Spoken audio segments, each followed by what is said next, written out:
Hey guys, how are you all? Welcome back to my channel. If you enjoy, then please like, share and do comments. Naruto was furious. Actually, the word furious doesn't even come close to describe the level of anger the orange-clad boy was radiating. In fact, this specific level of anger probably deserved a word of its own. What on God's good earth could make this boy so mad? Simple, a certain fate-obsessed Hyuga with a superiority complex. Flashback. Naruto was watching the Hyugas in their match at the prelims. Neji charged an almost unconscious Hinata. He was going to end this fight. He was going to avenge his father. He was going to remove this pathetically weak girl from the Hyuga clan and get away with it. It was the Chunin exams, after all. Suddenly his open palm was deflected by a Juken strike. Everyone froze as they looked at the person that had deflected Neji's attack. It was Naruto. It took a whole 10 seconds for this to register in anyone's brain. Naruto, the dead last, used the Juken. Everyone, excluding Shino, looked shocked. And everyone, including Shino, was thinking, how on earth does Naruto know the Juken? How can he even use it without the Byakugan? Naruto simply stared into Neji's pupilless eyes. And Neji found himself wavering under his gaze. He averted his eyes over to Hinata, who was barely standing, and staring in absolute shock at her crush. Naruto then spoke in a voice that demanded respect. He said, the match was called, Neji. Back down. Now. Neji surprised himself and obeyed the orange-clad boy. Naruto then turned around to Hinata. He walked over and hugged her. On contact, Hinata blushed. He's hugging me. Before anyone could think, what is going on? Both of them were enveloped in a red chakra. Fox's healing jutsu, Naruto said. Hinata started smoking for a brief second, and then it stopped. Naruto turned around and looked directly at the offender. Neji Hyuga, I find you guilty for attempted murder. For this, I swear to you on my Nindo, that I will cripple you, for life. And before anyone could say anything else, Naruto disappeared in a puff of smoke. Finally someone spoke up. What just happened? End flashback. Naruto turned the corner. That's it. That's the last straw. He thinks he's so high and mighty because he's a genius. Well, I'm going to show him what a real genius looks like. Naruto walked into his apartment and opened his closet. He reached behind the ugly eyesores the shopkeeper called a jumpsuit, and pulled out a box. It's time they know who the real Naruto is. Later that night, at the Hyuga compound, Hiyashi Hyuga was sitting in his personal library, enjoying a good book and a cup of green tea. However, for some reason, his book was just not as interesting as the events his daughter had told him about. It seemed slightly unreal, but then again, the Namikazes always seemed to surprise him. So Minato's son can use the Juken. I'll have to ask him how he compensates for the Byakugan. Something behind him made a noise. He found nothing, and his Byakugan told him there was no Genjutsu, but he knew there was something in front of him. Good evening, Lord Hiyashi, said a voice that came from nowhere. I was just thinking on how the Namikazes never cease to amaze me. Hiyashi said with a smile, and Naruto rippled into view, wearing a coat that looked just like the fourth's with the exception of the kanji, which now read, Fox. You do realize you have just told me my heritage, something that was not supposed to happen when I became a Chunin. That didn't stop you from finding your father's box. Touché. So, why have you decided to appear before me? I need some information. About? The Hyuga clan, what else? I see. May I ask if it has anything to do with threatening to cripple my nephew? Yes, it does. Hiyashi nodded. He knew it was impossible to talk the boy out of it. He was the son of the fourth, the most stubborn of the Hokages. I see. May I inquire as to why you want to do that to my nephew? He hurt someone precious to me. That is unacceptable. You do know that despite the fact that he tried to kill her, she really loves her cousin. If I had a family, I might understand that. Naruto, if you're referring to the fact that I didn't adopt you, Sandaime was keeping you safe by keeping your identity a secret. And if I had adopted you, too much suspicion would have been aroused. All the same, since you didn't adopt me, I grew up with the only comfort being the thing responsible for all of my torment and pain. Calm down, Kit. It wasn't his fault, Kyuubi said to the ranting boy. Fine, fine, forget I brought that up. Naruto said, but, all the same I need some information. Very, well, what do you need it on? Neji, why he has such an annoying, fate-obsessed, oh so much holier-than-thou attitude. Ah, now that's a story. Hiyashi went on to explain about Neji's father and the history the two brothers had. Naruto remained impassive. When he finished the story, Hiyashi asked Naruto, "Is there anything else you need?" "Yes, I'm going to need some of your Jukin scrolls." Alright. No objections about the Jukin being a secret family taijutsu? Well, as far as I'm concerned, it will only be a matter of time before you become family. After all, my daughter will definitely accept the engagement to you. And you already know the Jukin, or at least its basics. So you heard about that? Yes, and I must say I'm impressed. May I ask how you learned the style? When you have had a being as old as time locked into your stomach, you pick up a few things. So where did he learn it? He didn't tell me, something about keeping a mysterious personality. Well, you have access to my library, feel free to come and go as you please, wearing that of course. Hiyashi said, pointing to the coat Naruto was wearing. Of course, thank you Lord Hiyashi. Naruto said as he bowed. You know, if you are dropping the mask, your fiancé should be the first one to know. I'll take care of it, don't you worry about a thing, except the health of your nephew. Hiyashi sighed as Naruto rippled into invisibility. His father's stubbornness was definitely one of his most prominent characteristics. He hoped his grandchildren wouldn't take after his father in that regard. Hinata was walking around the compound in a gorgeous kimono wondering about her crush. How does Naruto know the Jukin? How did he heal me so fast? She blushed, thinking on the contact between them. Well, all good things must come to an end. She sighed. She walked into her room, looking for a change of clothes. She was going to go out for her daily, Naruto reconnaissance, rounds. She took out her jacket, and was about to put it on her desk, when she saw an envelope sitting there. What is this? She opened it up and read it. To Hinata, the most beautiful girl in the world. This is your favorite, orange-clad genin. She nearly fainted reading that. Now don't faint on me. I can't risk anyone seeing this letter. By the way, please burn this after reading it. Sorry you can't keep it as proof that I love you, but this is very important. The previous warning was the only thing that kept her on her 2 feet. She could not let herself fail him. Now there are some very important things I need to tell you. The first is, I am a genius. You probably guessed this when I used that Jukin strike, if not then I must be one amazing actor. The second is a sulfur monosulfide class secret. I am the son of Minato Namikaze and Kushina Uzumaki. The third and fourth secrets are related. Now promise me and yourself that you will not make any judgments until you have read both secrets. The third is that Kyuubi, the 9-tailed fox, is neither a demon nor is he responsible for the attack on Konoha, and he was forced to do so by Manda Uchiha. The fourth secret is another sulfur monosulfide class secret, but it answers the all-important question on how do I know any of this. The truth is, Kyuubi was sealed into me. Hinata dropped the letter. Naruto, her crush was the vessel of a demon? No, Kyuubi is no demon, Naruto said so. Naruto wouldn't lie. She picked up the letter and continued reading. I realize that this information may have compromised your view of me, but I couldn't live with myself if I didn't tell you. So it was rather necessary that I tell you. If you want to talk to me, go to the training grounds you normally find me. Yes, I know you follow me. Now remember to burn this. I'm truly sorry you cannot keep it. I will wait for you at the training grounds. Hope to see you there. Love, Naruto Uzumaki Namikaze. Hinata changed faster than she thought was possible, and ran out of the compound. She ran to the forest, and headed to Naruto's special training ground. She saw him sitting on one of the high branches, and landed next to him. Hello, Naruto-kun. Hey Hinata-chan, I'm over that way. Naruto said, pointing to a small clearing. Hinata looked very confused. Then suddenly it dawned on her that this was a shadow clone. She nodded and jumped away. This time she landed in the clearing. She looked over to Naruto, who was standing next to a man with red hair and what looked like 9 tails behind him. The man was also chained to Naruto. She looked at him, curious, who was he and what was he doing chained to Naruto? Hello Naruto-kun. May I ask who he is? Hey Hinata-chan. Yes, you may ask. This is Kyuubi. Hinata's jaw dropped. This handsome, redhead was the Kyuubi?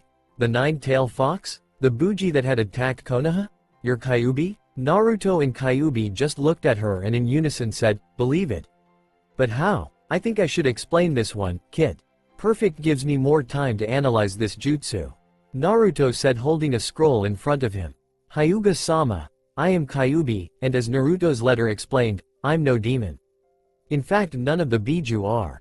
Hinata looked at Kyuubi curiously. You see, The Biju are simply creatures granted spiritual power by the Great One, the only true God.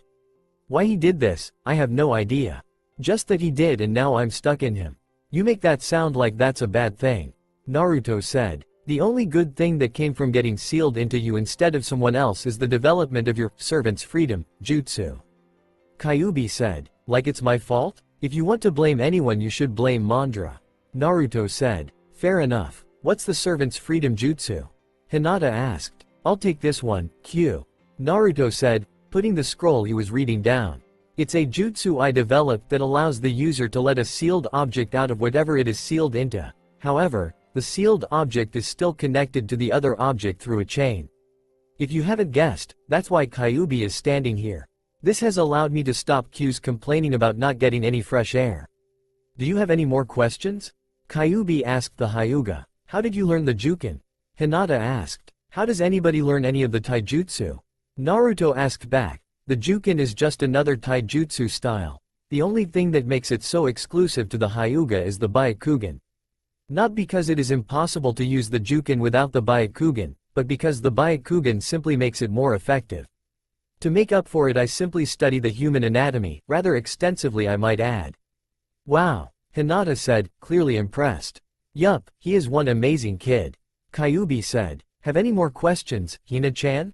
Hinata blushed deeply. Just one. Do you really have to cripple Neji Nissan? Naruto sighed. I knew it was going to come to this. I wish I could take it back, Hinata-chan. I really wish I could. But a promise is a promise. I will try to find some way around it, but I can't really promise that. I know that sounds lame but that's the truth. I hope that you'll forgive me. Even though I'm asking a lot, due to him. He said pointing to Kyuubi. Naruto-kun, I could never be angry at you, or Kyuubi-sama, you are both very kind people, but please don't be too hard on him. I'll do my best, Hina-chan. Alright Q, after we finish studying these we're going to work on some ninjutsus, and then next on the list is kenjutsu. You got it kid. I hope to see you soon, Hyuga-sama. Goodbye Naruto-kun, I'll see you at the finals. Bye, Hina-chan, I love you. She fainted. Naruto spent the next 2 weeks training, and training hard. He and Kyuubi perfected their chain and sword kenjutsu, which was a mixture between the Demon Brothers' chain attacks, combined with many rather impressive kenjutsu.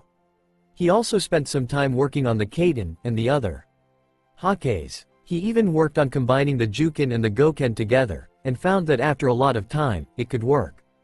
Dubbing the new style Kyuubiken, Nine Tails Fist. He continued to work and fix small flaws which he began to notice were dropping in numbers.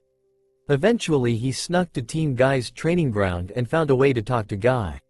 He asked Guy to look over the style for him. Guy enthusiastically agreed, all the while he was screaming about bright flames of youth, compelling the youthful Naruto to create a new style. After showing Minato Guy the style, Guy simply hung his mouth open and then after 10 whole seconds said, if my prized student were to fight against this new style, he would not be able to come back for my teaching. Naruto thanked Guy for his opinion on his style but continued to work on it. He also took out his father's box which held a scroll for his two famous jutsus, the Rasengan and the Hiraishin no Jutsu. After a lot of studying, Naruto realized he may be able to the Rasengan, but the Hiraishin was definitely out of the question. The last week he was going to dedicate himself to seals. The entire time, while working on them Kyuubi seemed distracted. Naruto let it pass by for the first 2 days, but on the third day his patience broke. Q. Patenttion. AHHG. Kyuubi screamed before he landed face down in the dirt. Naruto went over to the Buji and helped him up. I'm sorry, kid. I was just thinking about that Gaara kid. You mean the sand Jinchuriki? Naruto asked. Is there another Gaara in a 4-mile radius? Funny. So what about him? Well, Shukaku may not have been sane, exactly, but he wasn't a psychopathic killer. Really? Well, now that you mention it, he did look like he hadn't had much sleep for a long time. Hey, I have an idea. What? You know how we were going to work on seals this week? Yeah, wait, you don't mean, no. No, I won't do it. You'll never get me to do it. No. Later that night, Naruto was hiding. This time however, he was not hiding from Anbu for pulling a stupid prank. He was hiding from any prying eyes. This was a self-assigned mission of the utmost importance. I can't believe you talked me into this. Naruto said seemingly to himself. Trust me, kid. This boy will thank you for the rest of your life for this. Naruto sighed. This was going to be a big job. Gaara sat on the musty old recliner. He hated his life. In truth, he could probably sum it up in 3 words. Pain, death, and sleepless nights. That's 4 words, he corrected himself silently. Suddenly there was a shadow in the window. On instinct, the cork on his gourd popped open, and sand spilled down to his feet, only making a tiny rattle once it hit the floor. He waited, there didn't seem to be anyone here. Then he heard it, almost as light as the wind, a single word, floating to his ears. Gaara. He strained his ears, maybe he was just hearing things, or did the wind actually call him by name? Gaara. There it was again. The wind was talking to him, maybe all of those nights he spent staring at the ceiling were getting to him. Gaara, listen to me. There is a boy, just like you, meet him in the forest tomorrow, and you will find something you have been longing for. What will I find? Gaara asked, meanwhile thinking, now I'm talking to the wind, I really must be crazy. Then the wind said a word he thought he would never hear. You'll find a friend. The next morning Gaara almost dragged his siblings out the door, much to their annoyance. But, Gaara, I haven't had breakfast yet. The puppeteer complained. Shut up. Gaara mumbled and Kankuro wisely shut his trap. Gaara led both of siblings to the forest and told them to look for a boy. While both Temari and Kankuro were curious, they did not ask questions and began to search for a boy. Who was he? Didn't ask. Why was he here? Didn't ask. What were they doing looking for him? Didn't ask. And why this couldn't wait until they had eaten? They definitely did not ask. At 10 a.m. everyone was hungry, but fear of Gaara's wrath kept everyone going. Finally they heard a tune being whistled, and everyone jumped to see who it was. They found Naruto sitting on a rock, whistling to himself. Gaara walked up to the boy. Are you the one who is like me? Naruto smiled and said, Yes Gaara, and I want to help you. Temari and Kankuro were walking back towards town. Naruto had told them to go eat and then wait back at the apartment. Both of them were very confused. Who was this Naruto? And why was Gaara ready to trust him at a moment's notice? None of it seemed right, but Gaara was very firm with backing up the boy's order, so they had no choice but to comply. That did not stop them, however, from making a mental oath. If anything happens to our brother, we will kill you, Naruto. Gaara sat in the middle of a very well-organized blood seal. His eyes were filled with hope. This boy Naruto claimed he could fix his seal. Naruto explained that he held Kyuubi, and Kyuubi knew Shukaku, and only a deformed seal could make the one-tail a mass murderer. So he carefully examined the seal and after 30 minutes of studying did Naruto say he could fix it. Naruto explained that the seal's deformities caused several problems, the first of which was it forced Shukaku to take over as soon as Gaara fell asleep. Gaara of course knew this. What he didn't know was Shukaku had no say in the matter, making the insane Biju angrier, increasing the need to kill. Also the seal was messing with Shukaku's head, making him a killer. The final thing the seal did was it gave Gaara the ultimate defense at all times, which after further studying was only supposed to happen when Gaara wished to live. Gaara growled, but then Naruto explained that when the process was complete, Gaara would have more control over sand than he could ever dream of having. And so Naruto immediately set to work, setting out the blood seal, and preparing Gaara for the repairing. Naruto then took out an ink brush, and carefully began to work on Gaara's seal. Suddenly Gaara heard that voice, kill him, he is no friend, he will kill you like the rest of them. But then he heard the same voice again, but it said something completely different, don't listen to me. I don't know what I'm talking about. Well that's new, Gaara thought. No, shut up, listen to me. You have no friends, shut up yourself. Naruto is a friend, no, he will kill us, you must destroy him, if he's going to kill us then I'm Napoleon. Gaara simply sat and listened to the argument Shukaku was having with himself. It was very interesting having the same person change views in a matter of seconds. But one thing he noticed was whenever Shukaku said to kill, he didn't feel like he needed to, like it was more of a suggestion. Then there was silence. And there you go, Naruto said. Gaara blinked. You're finished? Yes, the real Shukaku should be able to talk to you, and you should be able to get a good night's sleep. Naruto, thank you. Is there any way I can repay you? Don't worry about it, what are friends for? Friends, he thinks of me as his friend. Gaara then did something he had not done for a very, very long time. He smiled. Naruto, there is something you should know. Naruto looked at his new friend. Suna and Otto are going to invade Konoha. I was originally supposed to lead the attack, but in order to repay you, I will fight for you in your village. Naruto simply smiled and said, thank you, and I will see you there. Gaara came back to the apartment smiling. When Kankuro saw him, he nearly jumped out the window. Temari didn't fare much better. As Gaara ate dinner, Temari and Kankuro simply sat on the other side of the table and gawked. What on earth did Naruto do? They both thought. Then the next words out of Gaara's mouth really scared them. Well, I'm going to bed, have a good night's sleep.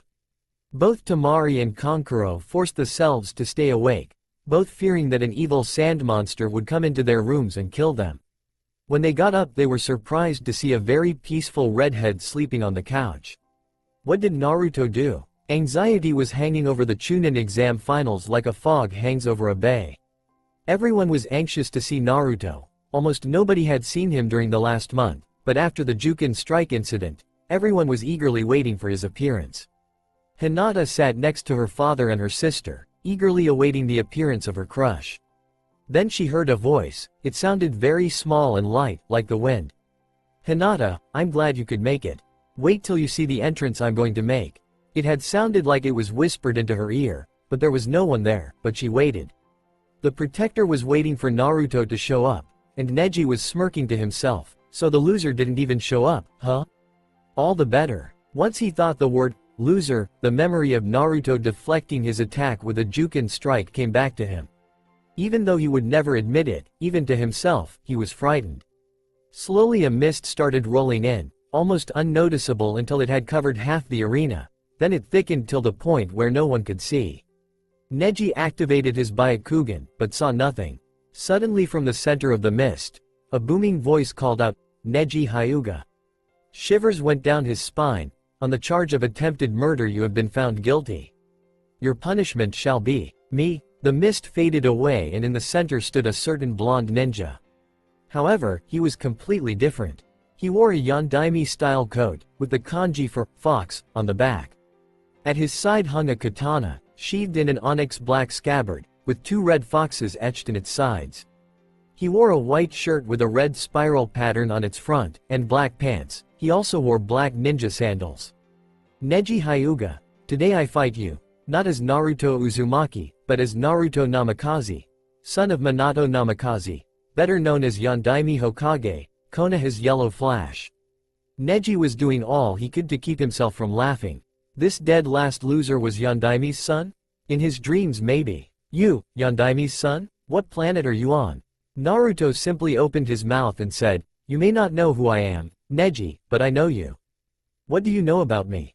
Neji Hyuga, age, 13, eye color, white, hair color, black, birthday, 3rd of July, birthplace, Konoha, blood type, O, rank, genin, hobbies, meditation.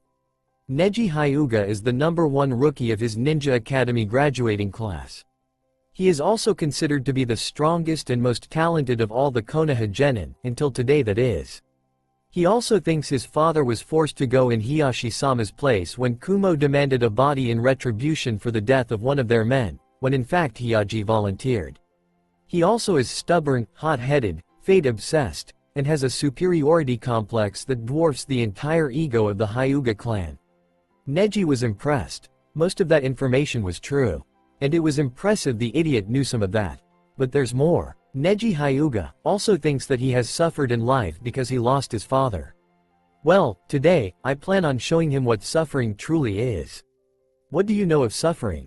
Neji said, about to go into a long speech about the caged bird seal. I know that you don't need a seal on your forehead to feel pain. Naruto shot back. Neji blinked. How did he know about that? Let me tell you what suffering is, before I show you. Suffering is when you never really know your parents. Suffering is not having someone to comfort you from your nightmares when you are little. You at least have memories of your father. I didn't even know his name till I turned 8. Suffering is being hated by this village, maybe even more than a Rouge Nin would be hated. Suffering is having attempts on your life happen regularly since the day you were born. Konoha's council wanted me to die the moment I came into the world. You think you know what suffering is? You haven't even begun to understand the word. Silence. Many in the stands stared at Naruto in wonder. Was it really that bad for him? Even some of the adults who had mistreated him gaped. I knew I glared at him, but attempts on his life. Neji too, stared at the boy. He's gone through all of that? So, Neji, prepare yourself. Pain is waiting just around the corner. Naruto said. The protector started the match, and Neji activated his Byakugan, and slipped into the Jukin stance. Then Neji noticed something. He couldn't see Naruto's chakra coils, or the chakra points either. Naruto, however, had a huge grin growing on his face. Weird how you can't see my chakra points, huh? Neji looked up at Naruto, waiting for an explanation. The first gift from my parents, my father's code of invisibility. Designed by Hiyashi Hyuga during his teenage years, he wanted something he could use to sneak out of the compound without getting caught. So it not only hides my physical being from view when activated, it hides my chakra from your eyes even when it isn't on. Cool, huh? Neji realized something very important. His entire attack plan was rendered useless. Without seeing the chakra points, or the coils, his Jukin would no longer be effective, and his plan to render Naruto useless was a bust. One thing he didn't realize, he was open for attack. Yaw! A voice yelled behind Neji, who was suddenly flying forward toward Naruto. Naruto sidestepped, as if he was dodging a person walking by. Neji landed with an oof. He looked behind him just in time to see a Naruto ripple into view. Then the Naruto that had just appeared, disappeared in a cloud of smoke. Oh, how the mighty have fallen.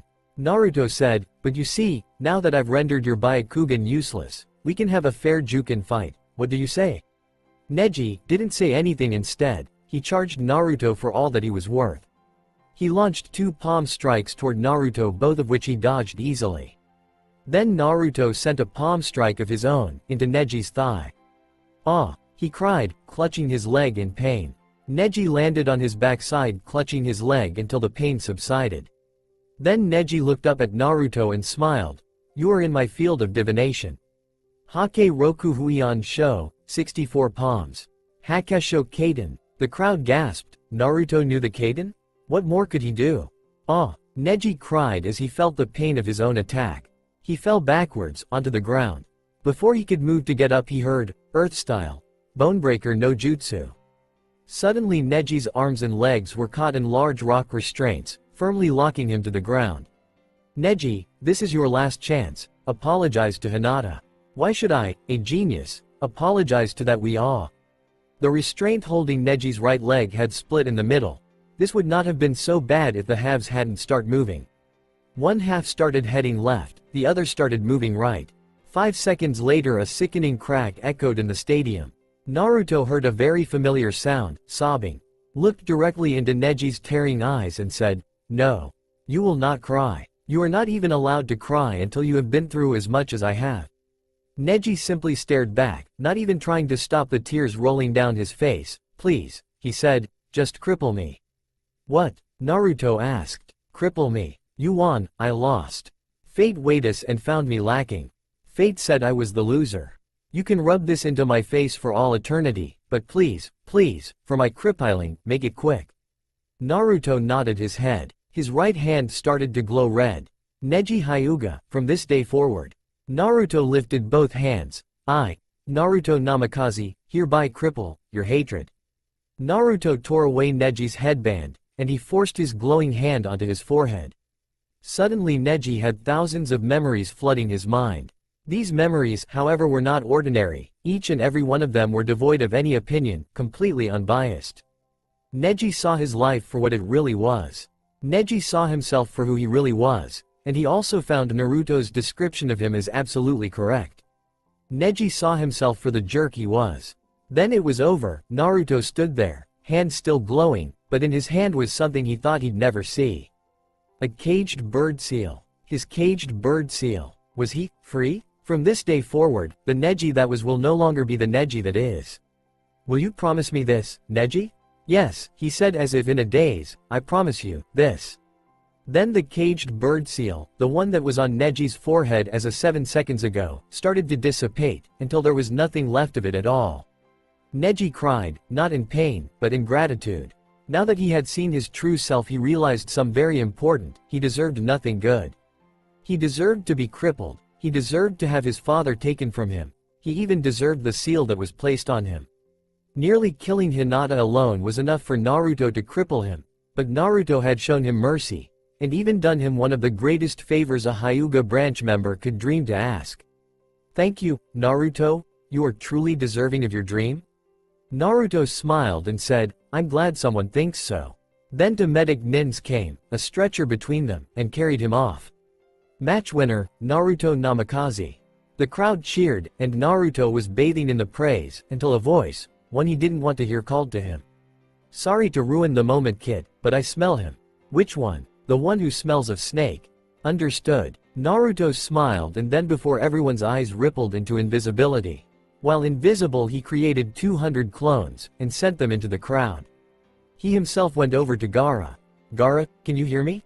Gaara looked around, trying to find who had said that. "Gaara, it's me, Naruto. I'm speaking into your right ear. Can you hear me? Nod yes or no." Gaara nodded yes. "Good, right now I have found an enemy of mine. I want you to help me.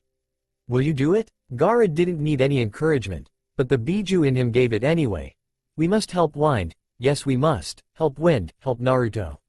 So since neither he nor Shukaku were in disagreement, he nodded yes. Behind the case cage an almost unnoticeable poof of smoke appeared.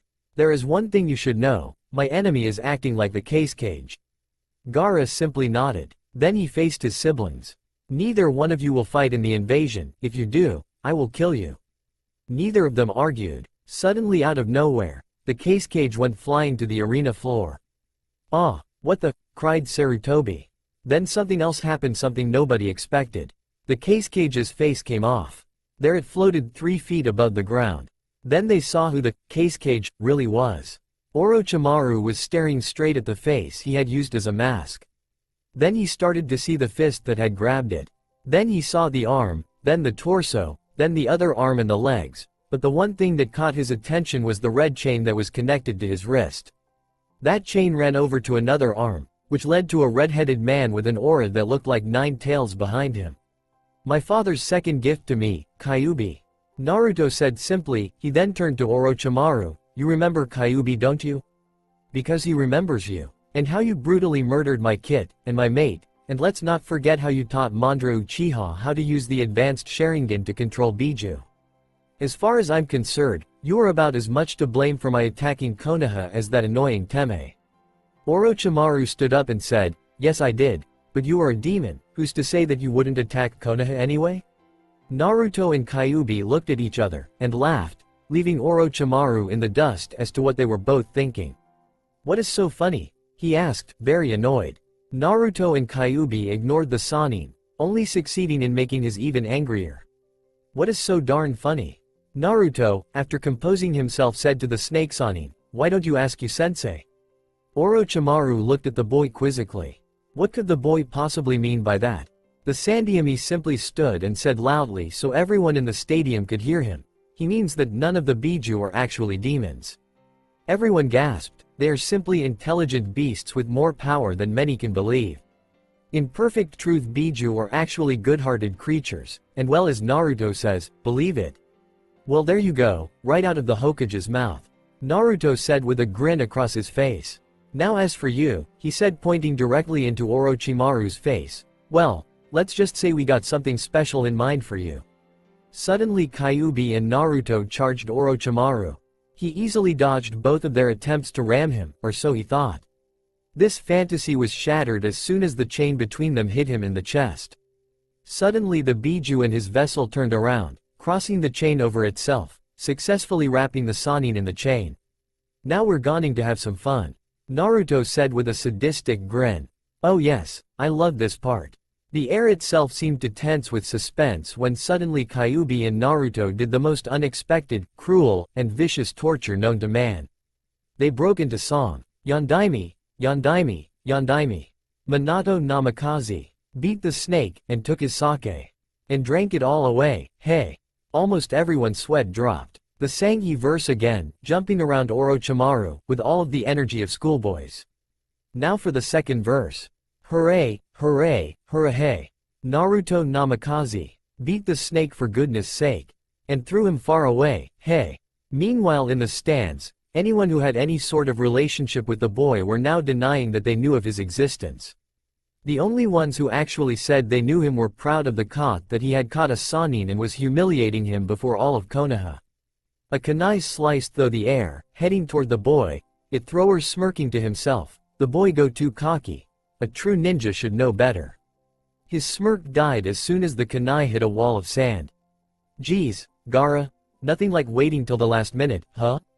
Naruto said as the redhead made his presence known. Hey, I came didn't I? Gaara said, huge smile on his face. The one who had stood in Orochimaru's defense thought maybe now would be a good time to leave. Only to find his feet caught in sand.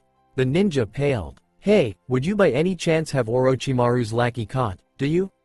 Naruto nearly laughed. Why don't you ask him? Gaara replied. Ah, someone screamed. Then a huge tentacle of sand revealed that someone to be Kabuto. Absolutely wonderful, now they can both die. If you kill me, Suna will attack. Orochimaru yelled. No, they won't. Kyuubi told him, you see, the kid had sent about 100 clones out into the city. These clones took out any of your auto nins, while at the same time, telling the Suna nins what happened to their cage, which, in order to get his face, has to mean you killed him. Trust me, they won't lift a finger to help you. Orochimaru was in shock, absolute shock. He had nothing left. Every single trick he had was countered, he had nothing left at all. Now, Naruto said, for your punishment, you will be locked in an unbreakable dome of sand, with Kyuubi, and both of you will be restrained to keep you from performing jutsus. The dome started to form and Naruto preformed the Bonebreaker Jutsu, keeping both Kabuto and Orochimaru restrained. Once the dome covered his head, Kyuubi began, now Orochimaru, my kid and mate are going to be avenged, with a little of my own pain thrown into the mix. Ha ha ha ha ha. Orochimaru felt his bladder go. It took 3 minutes. Only 3 minutes. As soon as the dome closed a muffled scream was heard. Gaara used his third eye jutsu to look inside but deactivated after 2 seconds of witnessing what the Biju was doing. 3 minutes was all it took. The chain that had been sticking out of the dome faded and Naruto felt his tenant return. Listen Q, I don't care if he was an enemy, you keep those memories to yourself. Understood? Are you sure you don't want to see how I ripped his fingers off before going for his? No, party pooper. Naruto turned to his friend, Gaara, whatever you do, do not open that dome. Why not? Gaara asked, unknowingly letting the barrier drop a little. A Junin tossed his cookies over the side of the arena. Hiyashi quickly covered Hanabi's eyes. Hanabi got her sister's eyes while Hinata covered her father's. Gaara, wah oh crap. Gaara quickly recovered the gore that Q had left behind. Finally, Naruto turned and said, this proves 2 very important things. Kyuubi could have done a lot worse the day he attacked, and you never, ever, mess with a Biju's wife. Sasuke, along with his sensei, suddenly appeared at the arena, to find his everyone in a stupor. They seemed to be traumatized by something. Finally, after his appearance was ignored for 3 minutes, he screamed at the top of his lungs, what happened that was so amazing. No one said anything, and kept ignoring him. This only served to make him angry. Finally Shino, sensing he should calm the enraged prodigy before he did something rash. Naruto revealed himself to be the son of the 4th Hokage, and a genius and stopped an invasion against Konoha. Sasuke looked at Shino like he had lost his mind. Kakashi smiled behind his mask and thought, I knew it. That's preposterous. Have you even met Naruto? He's a baka, a dobi. He beat the snake Sannin Orochimaru, and he's been holding the Kyuubi since he attacked. Also, apparently Kyuubi was forced to attack by an ancestor of yours. And so everyone just believes the dobi? He had the word of the Hokage to back him up. If you want to question anyone, question him. Then Kakashi said something Sasuke really didn't want to hear, it's about time Naruto showed his true colors. What, you were in on this too? The 4th was my sensei, he trusted me with some of his secrets, not all mind you, but his son was one of those secrets. So, you knew he had more power than a Sannin and you didn't tell me. He's not that powerful, and of course I knew.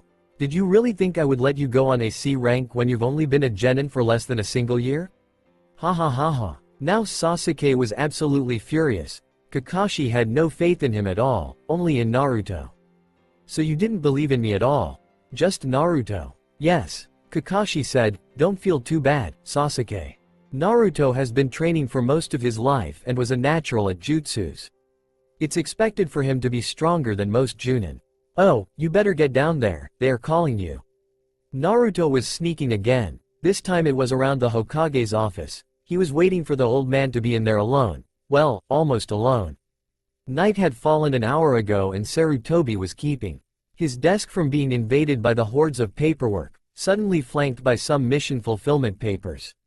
Then heard a small voice, "Evening, Oja-san, long time no see.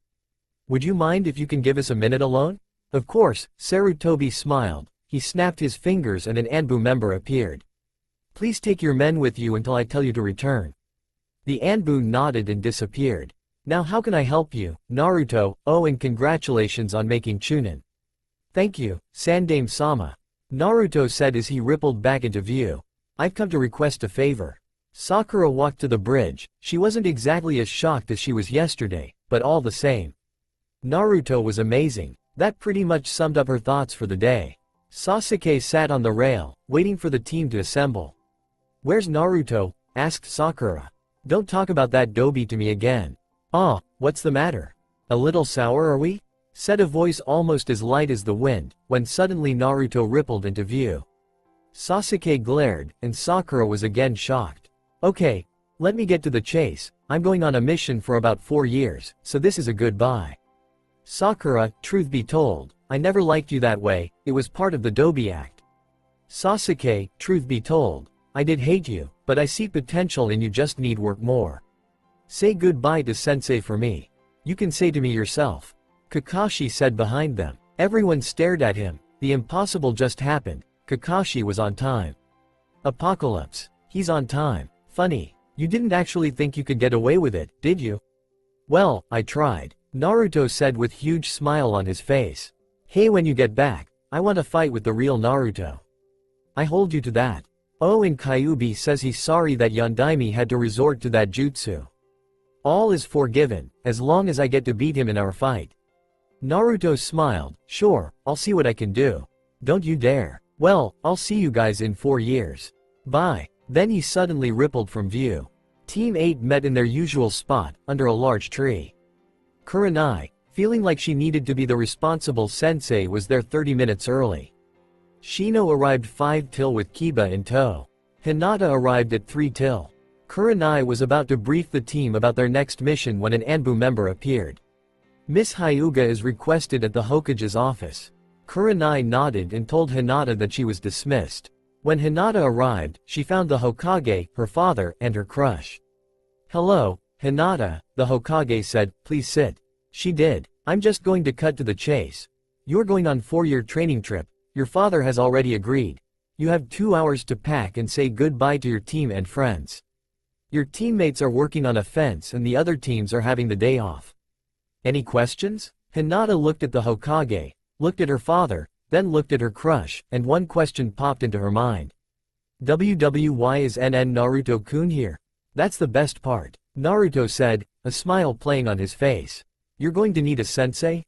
Sarutobi said. Naruto and Hiyashi smiled, while Hinata's brain began to put 2 and 2 together. "Naruto will be my sensei?" "Yes, do you have anything against being with Naruto for 4 years, alone?" Sarutobi asked. Hinata blushed. "Because I can find someone else." No, Naruto-kun is fine. "Okay, your 2 hours began as soon as you leave this room." She nodded, and turned to leave. "Oh, and there is one more thing. Since birth you have been engaged to Naruto, do you accept this?" Before she hit the ground, the word, "yes," had left her lips. Hinata ran down her list of things to do. She said goodbye to all of the girls. She had packed 9 days worth of clothes. She planned to wash her clothes every week. She had her toothbrush, floss, and 6 extra tubes of toothpaste. She had a crank flashlight, and several other miscellaneous items. She also had a bag of cinnamon rolls. She would probably go without them for the whole time, so she had to keep a small stash for herself. She was waiting for Naruto to arrive. She was at the village gate, just waiting. She twiddled her fingers, waiting. Naruto then rippled into view. "Are you ready to go, Hina-chan?" She blushed and nodded. Excellent. Follow me. Naruto then headed toward the training grounds. After 30 minutes of walking, they came upon Training Ground 44, the Forest of Death. Hinata looked over at her crush, as if asking, "What are we doing here?" Naruto just smiled and walked up to the closest gate. "Yo, crazy chick, we're here." As if on cue, Anko said crazy chick appeared. "Don't you yell at me, Gaki." "Why not? I think killing someone's lifelong enemy earns me bragging rights." "Then brag, but don't yell it out to the world." Anko yelled. Naruto smiled then backed down. Fine, just show us our new home." Anko mumbled something about annoying brat kids and their annoying brat fiancés, but led them into the forest. She led them deep into the forest, when suddenly they came upon a clearing. The clearing was large and it had a giant stump in the middle of it. Anko handed them a couple of tents and told them they would be living here. "Don't take advantage of her too soon, Gaki," Anko said before disappearing. Hinata was blushing crazily. Naruto ignored it. He looked down at the tent in his hand and threw it away. He went through a series of hand signs and mumbled something. A red chain began to form in the air next to him. As soon as it was 4 feet long, Kyuubi started to fade into view. Without saying a word they went to the stump, and taking out his sword Naruto began to carve a door in the wood. Kyuubi also formed a sword out of chakra and also began to work on the stump. After 30 minutes, Naruto came back out, Kyuubi in tow. Naruto grabbed his bag and disappeared back into the stump, and then he told Hinata to come in. She followed and found the inside of the stump to be a 5-room apartment-like house. There were 2 bedrooms, a kitchen, a dining room, living room, and a makeshift bathroom. Sorry the bathroom isn't that great, but it's hard to install indoor plumbing in a tree stump. Hinata watched in awe as Naruto began pulling out a gas stove, a refrigerator, a bookshelf, and a generator out of a single scroll. Luckily, there is a small underground river underneath the toilet, that'll keep it from stinking. "How did you do all of this?" she asked. "It's the sword he has, another gift from his parents," Kyuubi said, carrying a box of clothes into one of the bedrooms. "Apparently, my mother was from a hidden village called Whirlpool, and the village was famous for making weapons. This one in particular," Naruto pointed to the sword at his side, "is called the Fox Blade. It has several little abilities which are very cool. One of them allows me to convert my chakra into any element I could possibly think of. This gives me the ability to have an affinity for any element. So, to answer your question, I changed my affinity to grass and this helped me carve the wood. I also used some wind and fire to help out also. The second ability is that it allows my opponents to become very unlucky, and allows me to become lucky instead. In fact, it's probably because of this sword that Orochimaru is dead. Does that help in any way?" Hinata nodded. "Good, now get your room unpacked, your training begins shortly." Hanabi Hyuga stood with her team, in line to get their scroll. They had passed the first test and were about ready to begin the second test of the Chunin exams, the Forest of Death. Hanabi remembered what her sister had told her about the forest, the giant tigers, the forest leeches, and the poisonous plants. Hanabi mentally slapped herself for not bringing the notes she had written down. Oh, well, the past is the past. Finally, her team, Team 23, was given their scroll, a heaven scroll. She then walked over to the second gate. At this gate was Team 22, or better known as Team Konohamaru. "Hey Hanabi," Konohamaru said. "Hello, Konohamaru, Moegi, Udon. How are things going?" Hanabi asked. Konohamaru, seeing as how Naruto left, felt he needed a replacement, and was now wearing a bright orange t-shirt, with black pants. Udon wore standard-issue shinobi black pants, shirt, and fingerless gloves. Moegi was stunning. She had truly lived up to her claim of being the prettiest girl in the class.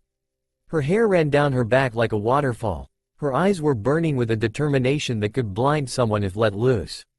Her clothes were humble but attractive in the most beautiful way known to man. Her beauty was indescribable, but it was her strength was beyond words. "Things are okay, I guess." Suddenly a voice came over the speakers. "All right Gakis. You know what it's going to take. You know about most of the threats. But there is one more you guys need to know, the 3 fears of the forest. Do not cross them. 4 years ago I gave them 2 of each scroll, they still have them. The last team that faced them came back with only 1 survivor, and whether or not he survived is debatable. If you see any of them, do not challenge them, they will leave you alone otherwise. You may begin. Everyone jumped into the forest, each going a separate way, except for two teams, teams 23 and 22. Konohamaru had told his team to follow them. He had an idea. At nightfall, Team 23 made a small camp.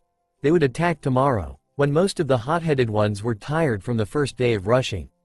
Then Team Konohamaru appeared. Team 22, we have an offer. Hanabi was either shocked out of reason or her small crush had led her to follow him wherever he went, no matter how stupid it was. They were actually going after the three fears of the forest. Just how stupid was Konohamaru? And yet here she was, following him.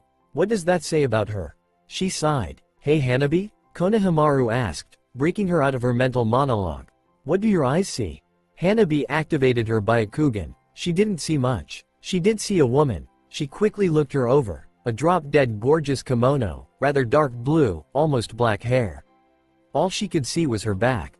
I see a woman, she has a basket in her hand, and she is walking toward a large tree stump. Alright, we'll ask her about the three fears. Konohamaru said. They jumped onward to the clearing where the woman stood. Konohamaru stood up and asked, Excuse me miss, we are looking for the three fears. Could you tell us where they are? Then the sweetest voice they had ever imagined responded. What are two genin teams doing looking for them? She asked, her back still turned. Well, we heard from that crazy lady that they had two of each scroll, so I thought that if we worked together we could beat them one at a time. So then we could get back to tower, because well, I like that team and they are good friends of mine. So, would you stand by your friends even though you may die? Yes, Konohamaru said, slightly unsure of himself. But what does that have to do with anything? The three fears find those characteristics valuable among all else. In fact, because of such characteristics, they may let you live. The woman said. Finally, one of Hanabi team members, a boy named Shinjid, asked, And how do you know so much about them? Because, the woman said simply. I'm one of them. Everyone froze. Suddenly a blond man appeared. He had a sword at his side and was wearing a Yondaime-style coat. Underneath that he wore a white shirt with a red spiral design and black pants. He wore a leather wristband on his right wrist, and on his left was a red shackle. I'm one too, he said. The genin slowly backed away, the woman still hadn't turned. Then another man, one with fiery red hair and claw-like nails, appeared in a puff of smoke. He had a foxy grin on his face that looked freakishly familiar, but Konohamaru couldn't place it. And I'm the third. So, the woman said, you have to ask yourself, are you feeling lucky? The woman turned and suddenly all of her thoughts ground to a halt. Hanabi too, stopped. Hanabi? Is that you? Hinata-Nissan? Hanabi asked. Are you kidding me? Naruto asked. The first genin team who actually has a hope of surviving us, happens to be the very one we have to let go. That's luck? Konohamaru's mind suddenly jogged. Boss. Likewise, Naruto's memory jumped. Konohamaru? Moegi's and Udon's jaws dropped. Everyone stared at each other. Team 22, with the exception of Hanabi, was wondering what on earth was going on and who on earth these people were. While Konohamaru, Moegi, Udon, and Hanabi had a sudden rush of memories. Kyuubi stood there and finally said, Wow, this is awkward. Silence. Finally, at an attempt at conversation, Hinata spoke, So, how's Neji? He's changed for the better, he's straighted training some of the kids who never seemed to get the Jukin. That's nice. So, do you guys want to come inside? Naruto asked, pointing to the door of their makeshift home. Sure, Kanemaru said. Naruto sat impressed at the two teams that had found them. Apparently, his never back down, fight till you can't fight anymore. Hot-headedness had rubbed off on the Hokage's grandson. Fight the fears of the forest? Even though the possibility of doing so was almost non-existent, that's only something he would do. Konohamaru also had turned into Konoha's second biggest prankster in history. Hanabi had become a less shy version of Hinata. Udon had become a less lazy Shikamaru. While Moegi had become a less violent Sakura. Now all they needed was a less arrogant Sasuke. Man, it's like an improved version of our generation. Well, they learned from the best, didn't they honey? Hinata asked, her fiancé. If you mean us, then yes, they did. Naruto gave her a gentle kiss on the lips. Silence. The younger teens found this kind of awkward, and Konohamaru finally asked a question that had been bothering him for a while. So, will you guys give us the scrolls? Hinata looked at Naruto. Naruto looked at Kyuubi. Kyuubi looked at Hinata. In unison they all said the same word, no. What? Why? Kyuubi spoke up, because, no one in real life would just hand the objective over, you have to get it yourself. Can't you have a little mercy? Moegi asked, please, boss? Naruto hesitated, they couldn't hand the scrolls over, that's out of the question, but if they had some help in another regard. We'll help you. The genin cheered, but you have to get the scroll yourself. The cheering died. How will you be helping us then? We'll make sure you get to the tower in one piece. We'll leave after lunch, right now I want some ramen. And with that Naruto turned to the stove and began a small ramen meal.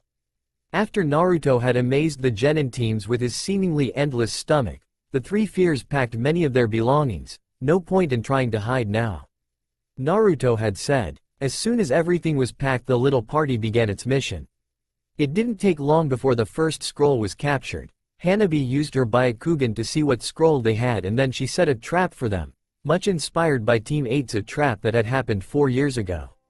Team Kanemaru had little difficulty as well. Udon's strategy was beyond sufficient in taking down the next genin team, and perhaps it was the very presence of the fox blade that gave them enough luck to pick an earth scroll out of one of their weapons pouch. Naruto smiled as the small party began to head to the tower. He was coming back to his friends, he was coming back to civilization, he was coming back to indoor plumbing, and most importantly he was coming back to the world's best ramen, and the village he had sworn to protect. Then the one thing that could dampen his mood came up. Someone was following them. No doubt Hinata and Kyuubi felt it, but they remained completely calm and looked completely oblivious. Naruto opened his mental link with his tenant, let them attack first. Understood. Hinata had silently activated her Byakugan and was watching the genin as they approached. Naruto's face slowly grew into a smile, this was going to be fun. He touched the hilt of his sword. Crack. One of the unlucky genin that had been sneaking up on the company, had stepped on a certain branch. This branch had been the home of a colony of termites. In fact, this branch was near its breaking point, all it needed was the slightest push. The genin fell to the ground with a crash, when suddenly said termites, finding their home disturbed, began their attack on the closest living being. This being was the unlucky genin. Get them off of me. Naruto, Hinata, and Kyuubi all smiled.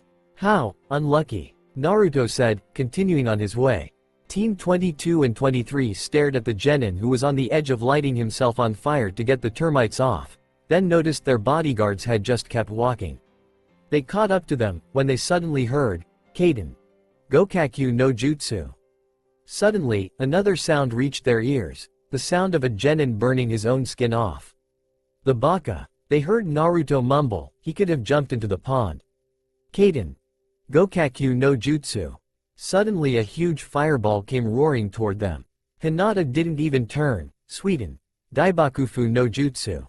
Suddenly, a giant whirlpool appeared out of the pond and engulfed the flames. Then the whirlpool kept going and a scream was heard in the distance. For reference sake, this is the jutsu Kakashi used against Zabuza at the end of their first battle. Hanabi gawked at the new power her sister had acquired.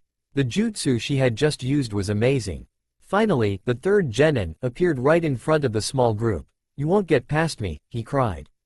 I had the first one. Naruto said. Well, it's not my turn, I had that girl who used the fire jutsu. Rather impressive she did that, actually. Hinata said, whispering the last part to herself. Guess it's my turn. Kyuubi sighed. Kyuubi walked in front of the group. His killer intent spiked. His red eyes had an animalistic look. His whisker marks became actual whiskers. His teeth grew longer. His ears became pointed and moved to the top of his head. He dropped onto his hands and feet. His flaming red hair grew over his whole body. Kyuubi was the fox once more. His giant figure towered above everyone. The genins cowered, leaving only Naruto and Hinata standing. The fox inhaled with his nose. It was like a whirlwind. You smell like fear. The boy turned to run, but only wound up running into a trap he had set for a battle. The trap was very effective. The boy would never move again. Kyuubi reverted back into his human form. Let's go, I want some ramen. When Team 22 and Team 23 entered the tower, they split up and said their goodbyes. Naruto along with Q and Hinata, stayed with Konohamaru. And when they opened the scrolls they found a very shocked Iruka. Naruto? Hey Iruka, it's been what, 4 years? Wah, what are you doing here? I came to say, we're back, and ready to rock. Hokage Tower was a mess. The secretary was unconscious. The halls were littered with paper, dropped by workers who didn't watch where they were going. The teams that were there for missions, reporting or accepting were shocked into a stupor, and the Anbu guards could barely stand on their own 2 feet. The old man's pipe had clattered to the floor, and the Godem Hokage's sake battle accompanied it. "Ah man, someone beat me to it," Naruto said as he came in, noticing Tsunade sitting in the Hokage's chair. "Oh well, position for the 6th is still open, right?" Naruto asked the aging man. Tsunade turned to Sarutobi. "This, Naruto." Sarutobi nodded. "I think so anyway. I was going to say he looks like his dad."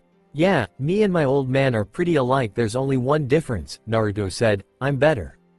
"And you're humble too," Hinata mumbled, jokingly. "I heard that. You were supposed to." "Alright, enough. No picking on each other until we get to the house," Kyuubi said. "Speaking of which, is the Namikaze estate ready to receive us?" "Almost, we couldn't get into your father's mansion because we were in need of your blood," Sarutobi said. "Okay, we'll take care of that when we get there, but I have a couple of things to do first, one of which is to report my last 4-year mission. Let me begin by saying, it was a complete success." Naruto continued on to say how Hinata has changed and so on, how much stronger she is, the new jutsus and taijutsus she has learned, among other things. Sandaime smiled the whole way through. "See, Tsunade, I told you he'd make a good teacher." Naruto's mind, hearing the name for the first time, finally recognized the woman. "So that's the legendary sucker, huh? This just might work." Naruto smiled. "Secondly, I have a complaint." Immediately, everyone's undivided attention was on the blonde. "Due to Hinata's new growth, and my mosque's destruction, I feel that my remaining in Team 7 is only a waste in my time and skill. I also feel the same about Hinata in Team 8. Don't get me wrong, our experience in both teams was vital to our growth. But to better use our abilities, I believe we should form a new team." "And why do you believe that a new team would be beneficial to Konoha?" Tsunade asked. "Because without me on Team 7, it would allow Sasuke and Sakura more time to grow, allowing for him to become more powerful before attempting to kill his brother. Also, as Hinata's sensei for the past 4 years, I know her tactics and strengths, something that would take Team 8 a while to discover, and thus it would be a waste of time and manpower. As if that's not enough, it's no secret that myself and the Uchiha don't get along."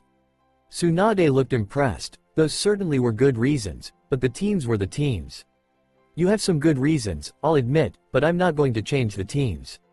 Naruto looked at her, a devious grin on his face. "Then how about a bet?" Tsunade both hated and loved those words. The look on her face was one of inner conflict as she tried to pry the dice out of the hands of her inner gambler. "What do you have to wager against me, the Hokage?" she asked, trying to discourage herself from taking the bait. "How does a list of all the jutsus I've made sound? I'll even add a nice retirement home in the Namikaze estate for you."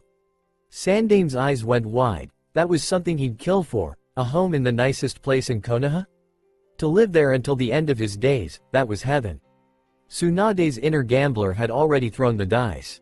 "What's the challenge?" Naruto smiled. 3 Chunin, 6 Junin, against me, Hinata, and Kyuubi in his human form." Tsunade looked at the 3 of them. 3 of their best Chunin and 6 of their best Junin, there's no way these could survive. "You're on." Naruto looked the Junin over. All of them were familiar faces: Kakashi, Guy, Asuma, Anko, Ebisu, and Kurenai. The Chunin were completely new to him, but that didn't matter. Naruto then checked the environment: a lake nearby, a large open field, with trees surrounding the field and the lake. "Looks like we're going to get our fight, Kakashi," Naruto said. Kakashi gave an eye smile and pulled out a kunai. "Looks like it, Naruto." "Kyuubi, listen good, when you see Hinata, tell her we each get 2 Junin, and 1 Chunin. I get Kakashi, Guy, and the short Chunin with red hair. You get Anko, Asuma, and the big guy. Hinata will get Ebisu, Kurenai, and the Hyuga Chunin. Gotcha, kid. I'll tell her as soon as she gets back from changing." The redhead Chunin was pacing back and forth. "What on earth are we waiting for?" "My girlfriend to change, she doesn't want her kimono getting dirty." Naruto answered him, like that's all she has to worry about. The Chunin chuckled. Naruto was tempted to say that it was all she had to worry about but decided against it. No need to get the guy riled up. A familiar scent wafted under his nose. And here she comes, Naruto said. Kurenai's jaw dropped to the floor. Hinata had ditched the kimono for Anbu-like battle gear. She had iron-plated gloves that went up to her elbows, a dark blue flak jacket, not a Chunin one, because she had to be re-ranked, but that would change after the fight. She wore black pants and a blue jacket, not as large as she wore during her genin years. In fact, this one was nothing like that jacket. It was more like Naruto's coat than a jacket. Underneath her jacket she wore a black fishnet shirt. Have I told you how beautiful you look in that? Naruto asked his girlfriend. Only 50 times. Hinata answered. Well, make it 51. Okay, love birds. Pay attention, we've got a bet to win. Kyuubi told the two. You're not worried, are you, Q? Me? Worried? Huh. In another life, maybe. Good, we don't need you turning tail. Hey honey? Hinata asked. How are we going to take them? 3 fierce techniques. Naruto replied, and if they come back then we can practice taijutsu. Okay then, will do. Are you ready to begin? Tsunade asked. I was born ready. Naruto yelled. Begin. Kyuubi ran to take his 3. His opponents didn't disappoint. They began throwing everything they had. Kaden. Hosenka no Jutsu. Kaden. Karyu Enden. Senichashu. 6 fireballs and a flame dragon flew toward the Biju, which he expertly dodged, all the while avoiding the crazy snake mistress who had 2 snakes hissing at him from her sleeves. Once the fireballs flew past him, Kyuubi began a series of hand signs, Fear of the Forest technique, 9-tailed fear no jutsu. Suddenly 9 fox tails appeared on Kyuubi's back. They slowly started spinning, growing longer and longer until they went as far as 3 meters. Kyuubi slowly moved to the closest opponent, the Chunin. Said Chunin suddenly found himself spinning at high speeds as he was caught up by one of the tails. Kyuubi then jumped the 2 Junin. They too were caught up in the whirlwind of tails. The tails kept spinning, slowly rising in the air until all 9 tails were pointing straight up. Then the tails dived into the earth, leaving only 3 heads above the ground. Suddenly 3 kunai hit the ground in front of them. Each one had a tag tied to it. The 3 heads' eyes went wide. They cringed, as well as a head could cringe. Then the tag showed itself to be just a piece of paper with the words, "Game over," written on it. Kyuubi gave a sadistic grin that sent a shiver down Enko's spine. I could have done much worse. Naruto was laughing his butt off. Every time his 3 opponents took 2 steps, they tripped on their own feet. What is going on? We're Junin, Kakashi yelled. Guy decided to throw in his own 2 cents. It is the youthful Naruto, his bright flames of youth blind our feet. Shut up you annoying, spandex wearing. The Chunin mumbled, fed up with tripping. Okay, that's enough of that. Naruto told them, I'll make it easier for you, I'll come closer. The Chunin's blood boiled on hearing that. Shut up. The Chunin charged Naruto, kunai in hand. Unbeknown to the Chunin, his kunai had a weak spot, a hair's width wide. One would have to be ridiculously lucky to find it. Well, Naruto just happened to be that lucky. The Chunin's eyes went wide as he saw his kunai split down the middle, cut by Naruto's sword. His shock lasted 3 seconds, because after that he was sent flying from a kick to the chin. Well, that was fun, Naruto said. Now to end this. Fear of the Forest technique. Fear of the Fox blade no jutsu. Naruto's sword glowed a brilliant white light. Stage 1. Fire. His sword suddenly burst into flame. Naruto took one swing. The flame flew from the blade, forming a brilliant arc that flew towards his opponents. Stage 2. Water. His sword was suddenly coated with ice. He swung his blade again. The ice melted then refroze, coming at the fighters as icy needles. Stage 3. Wind. The blade's aura seemed to grow disturbed, as if the wind around it were the equivalent of a Category 5 hurricane. Stage 4. Earth. Suddenly, Kakashi, Guy, and the Chunin found themselves caught to the ground by stone boots. Stage 5. Grass. Vines wrapped around their feet, binding them further. Stage 6. Lightning. The sword began to crackle. Add that with the cutting power of the wind, and he had a weapon that would cause severe pain and rip them apart. Game over, Naruto said. Kakashi smiled. He was proud to say it, Even though he had nothing to do with his abilities, he couldn't help but swell with pride. Naruto was his student. Hinata was in stare down with her 3. Kurenai, her sensei, she have it better than the other 2. Ebisu, the closet pervert teacher. His fighting skills were average, his affinity was water, like hers, so she should expect much of the same attacks, if he got out of her technique, that is. Then the Chunin, he would be unaffected by her technique, but then she could use the Kyubiken on him, that would be something. Testing the taijutsu on a Hyuga. Megan. Jubaku Satsu. Kurenai thought she might as well try her favorite genjutsu. As expected, her eyes quickly dispelled the jutsu. Suiden. Suiryuden no jutsu. Ebisu yelled. A giant water dragon flew towards Hinata. Thinking quickly, Hinata flew through a series of hand signs on her own. Suiden. Suijinheki. A wall of water flew up, stopping the dragon in its tracks. Then Hinata began more hand signs. Fear of the forest technique. Fear of the moon eyes no jutsu. Ebisu began to charge, then he saw her eyes. Black like the new moon. Kurenai saw it too. A slither of white grew at the left edge of her eyes. The slither grew until her eyes were pure white, the full moon. Then a black slither grew, and slowly covered her eyes like the white had. Waxing and waning, her eyes flowed through the stages of the moon. Slowly her eyes grew, nothing existed but those eyes. Months passed. And then years, then decades, finally, 10,000 years had passed. Only those eyes were there. Finally one word echoed in the darkness. Gotcha. Kurenai and Ebisu suddenly found themselves tied to a tree. Their arms were separated so any rope jutsu would be impossible. That only leaves you, Hinata said as she turned to the Chunin. He looked up at her and activated his Byakugan. Hinata didn't bother, she simply slipped into the Kyubiken stance. The Hyugas slowly began to approach, then Hinata threw a punch, with enough chakra pumped into it to render the Chunin's arm useless. With the Byakugan, however, the Chunin saw the chakra as it came at him. He quickly dodged the punch and rolled backwards, putting space between the two of them. An idea struck Hinata. You know, I've wanted to try this new jutsu, and I think you'd be a perfect test subject. Shugohaki Rokuhuion Sho. The Chunin suddenly found himself dodging thousands upon thousands of beams of chakra. Suddenly his arm was hit by one. He felt like his arm had been ripped open. A glance at his shoulder proved it had been. Another one hit his leg. Finally, Hinata stopped firing. She took one look at the wounded Chunin, and fired one single shot, at his chest. Luckily for the Chunin, it was much weaker than the first ones. He passed out. Hinata walked over and began to look over the wounds her jutsu caused.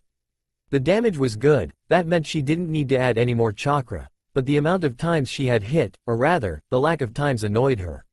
She made a mental note to speed up the overall jutsu. Finally she stood, and looked over to Tsunade. You may want to attend to him. Tsunade finished healing the poor Hyuga Chunin, and looked over at the others. They were okay, despite being unable to move due to circumstances.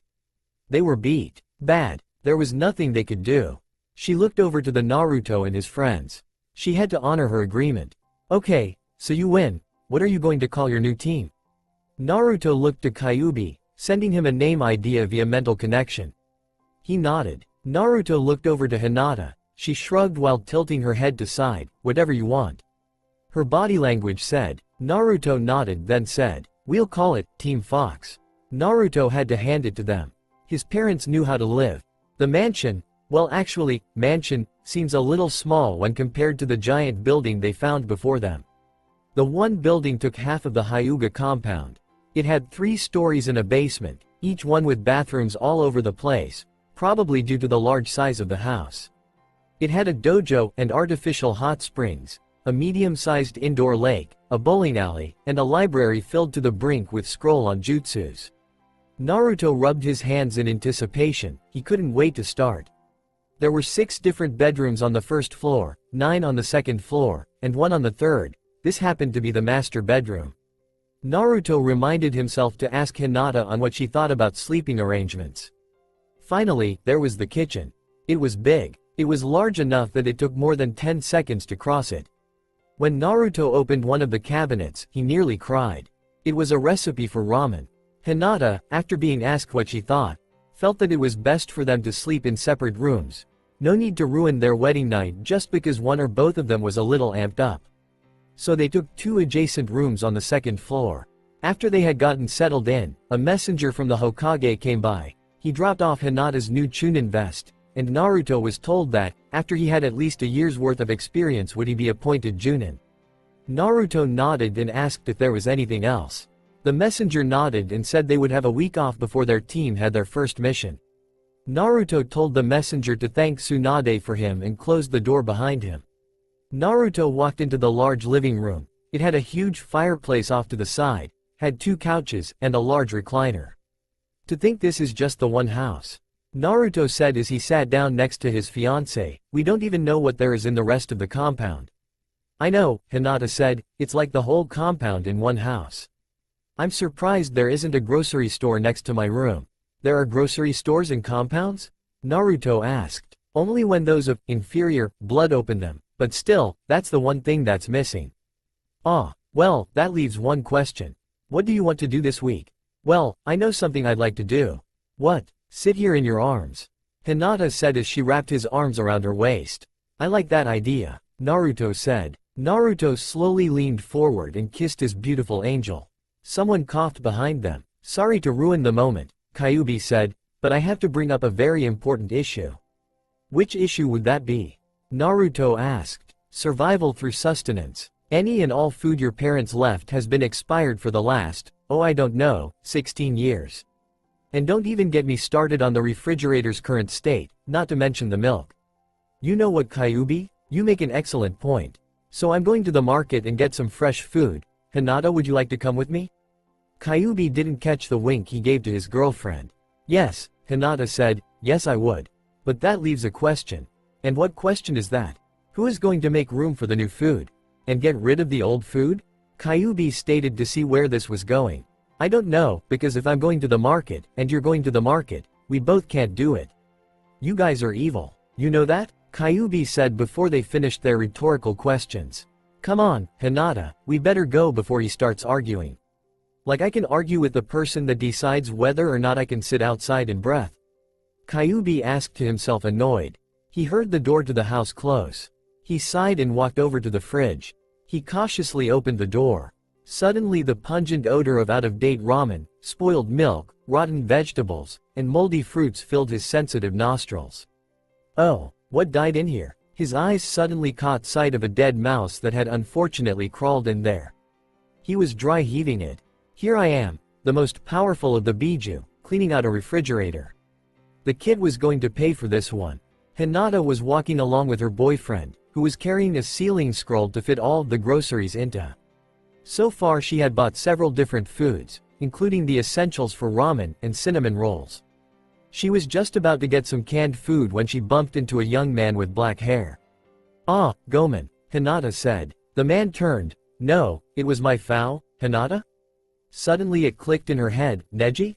Hinata? Neji? What is it, Hinata? Naruto asked. Naruto? Neji? Hinata? Neji? Naruto? Hinata? Naruto? Neji? If anyone had walked by they would have been just as confused as the three of them were. Okay, let's stop that, my head is starting to hurt. Naruto said. Wow. Neji started, Hinata-sama.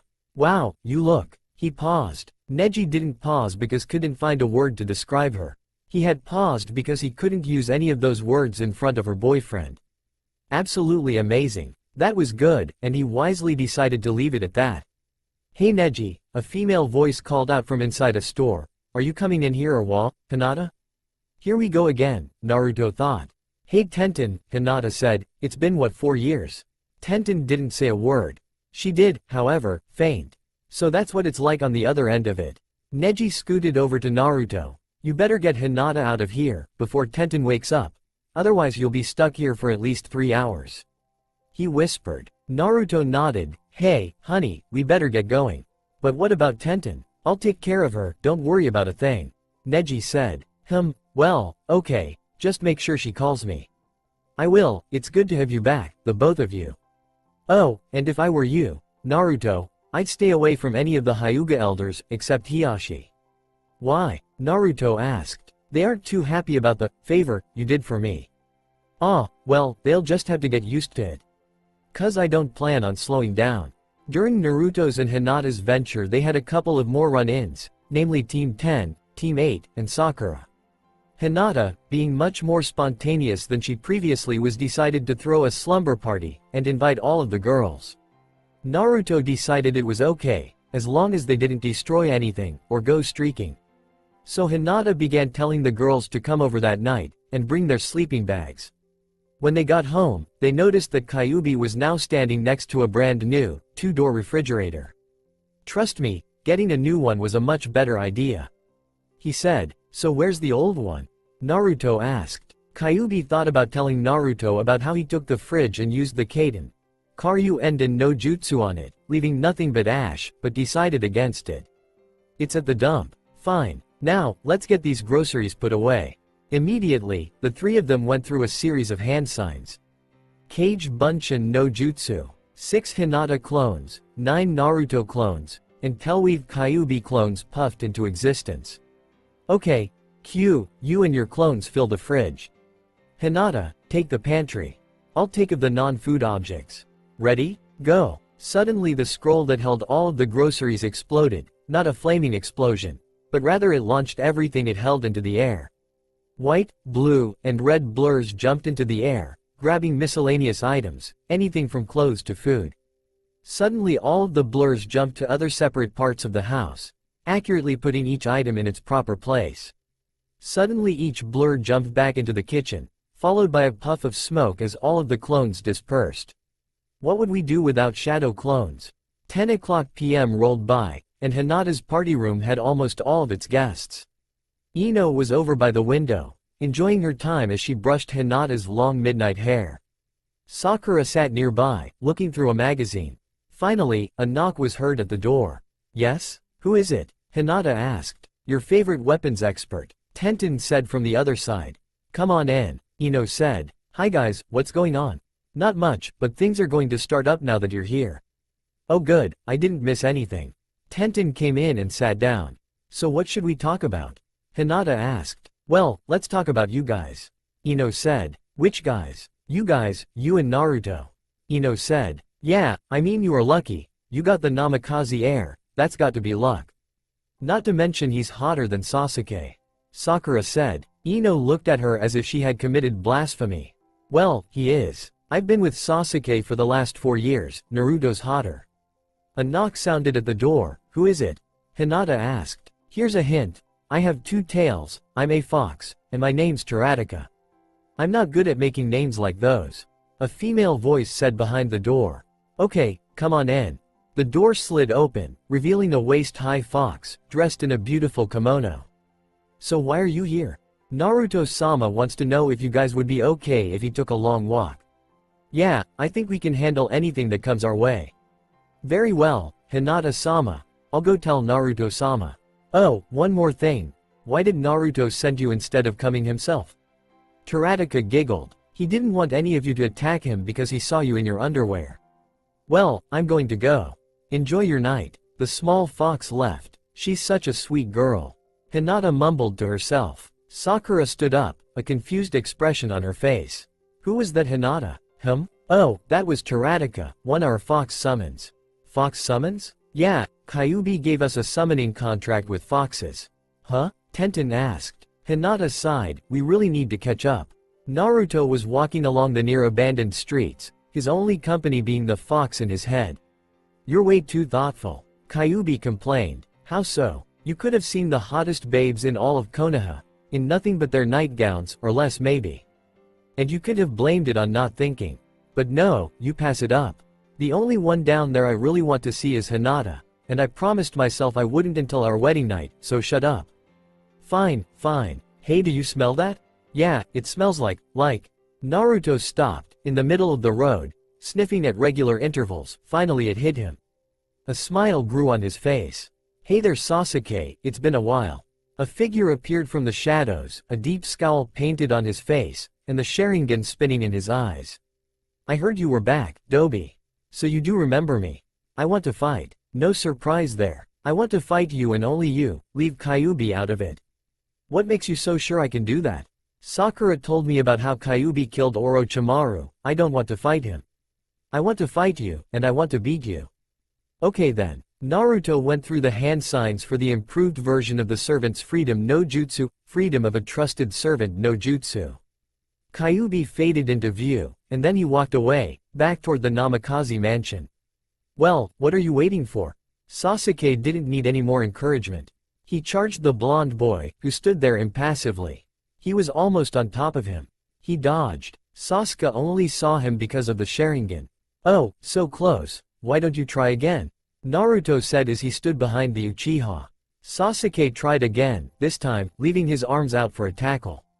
Naruto stood absolutely still, and then at the last possible second, he disappeared, over Sasuke's head. Man, you just don't seem to get it, you're supposed to hit me. Shut up, Sasuke said as he pulled out a kunai. Careful, don't poke your eye out. Shut up, Sasuke threw the kunai straight into Naruto's face. Naruto responded by catching the flying object with his teeth. Then using his tongue, Naruto flipped it, and then launched it at the Uchiha, using his mouth. It came at him surprisingly fast, and Sasuke found that if he didn't dodge that, it could be painful. So that's it? Naruto asked. I thought for sure you could do better. Sasuke felt something warm creep up on his neck. He forced it down. No, not yet, wait for it. Sasuke knelt down, and held onto his wrist. Chidori. So Kakashi taught you that, did he? Normally I'd think you were getting special attention. Oh, wait, you were. Naruto said as his palm began to hold a massive amount of chakra. Sasuke charged, Chidori forward, but he did not expect what the blonde did next. Rasengan. Naruto forced the spiraling sphere forward, directly into the ball of lightning. Sasuke went flying as soon as the two jutsus met. Sasuke slowly got back on his 2 feet, and then he looked over to his opponent, expecting the blonde to be recovering also. Reality was not what he was expecting. Naruto stood, a smile on his face, he had not moved an inch. Then something happened that Sasuke thought for sure was just a rumor. Naruto disappeared. Sasuke was looking everywhere, he had to find the blonde, there was no way he could fight an invisible enemy. How right he was. Suddenly, Sasuke went flying forward. Ah! And he landed in a heap of trash. Now you see that's how you do it. Naruto said when he became visible again. The warmth began to spread again, and this time, Sasuke led it. He could feel the power slowly overtake him. He felt the extra chakra being added to his reserves. Here's something I saved just for you, Naruto. Black flame marks slowly covered his body, but then it went further. The marks turned his whole body black, and 2 huge hands forced their way out of his back. Sasuke had awoken his curse mark to the 2nd level. Naruto looked at the new, winged Sasuke, and said, "You look as ugly as a modern art masterpiece." "It doesn't matter, because you are going to die," Sasuke said as his Chidori started. It then flared a dark-colored chakra, giving it a powerful and evil look. Sasuke charged the boy Chidori forward. Then something happened. Naruto sidestepped, but he held his hand out. As Sasuke's wrist flew to where Naruto was a second ago, it was grabbed by Naruto's opened hand. Suddenly, Sasuke was flipped around, and he felt his own Chidori being forced onto his shoulder, but more importantly, his seal. The power slowly fell away, and his marks receded back into the seal. Then Naruto lifted his hand, and it started glowing red. He then placed his hand on the seal. Sasuke Uchiha, from this day forward, I, Naruto Namikaze, will cripple your hatred.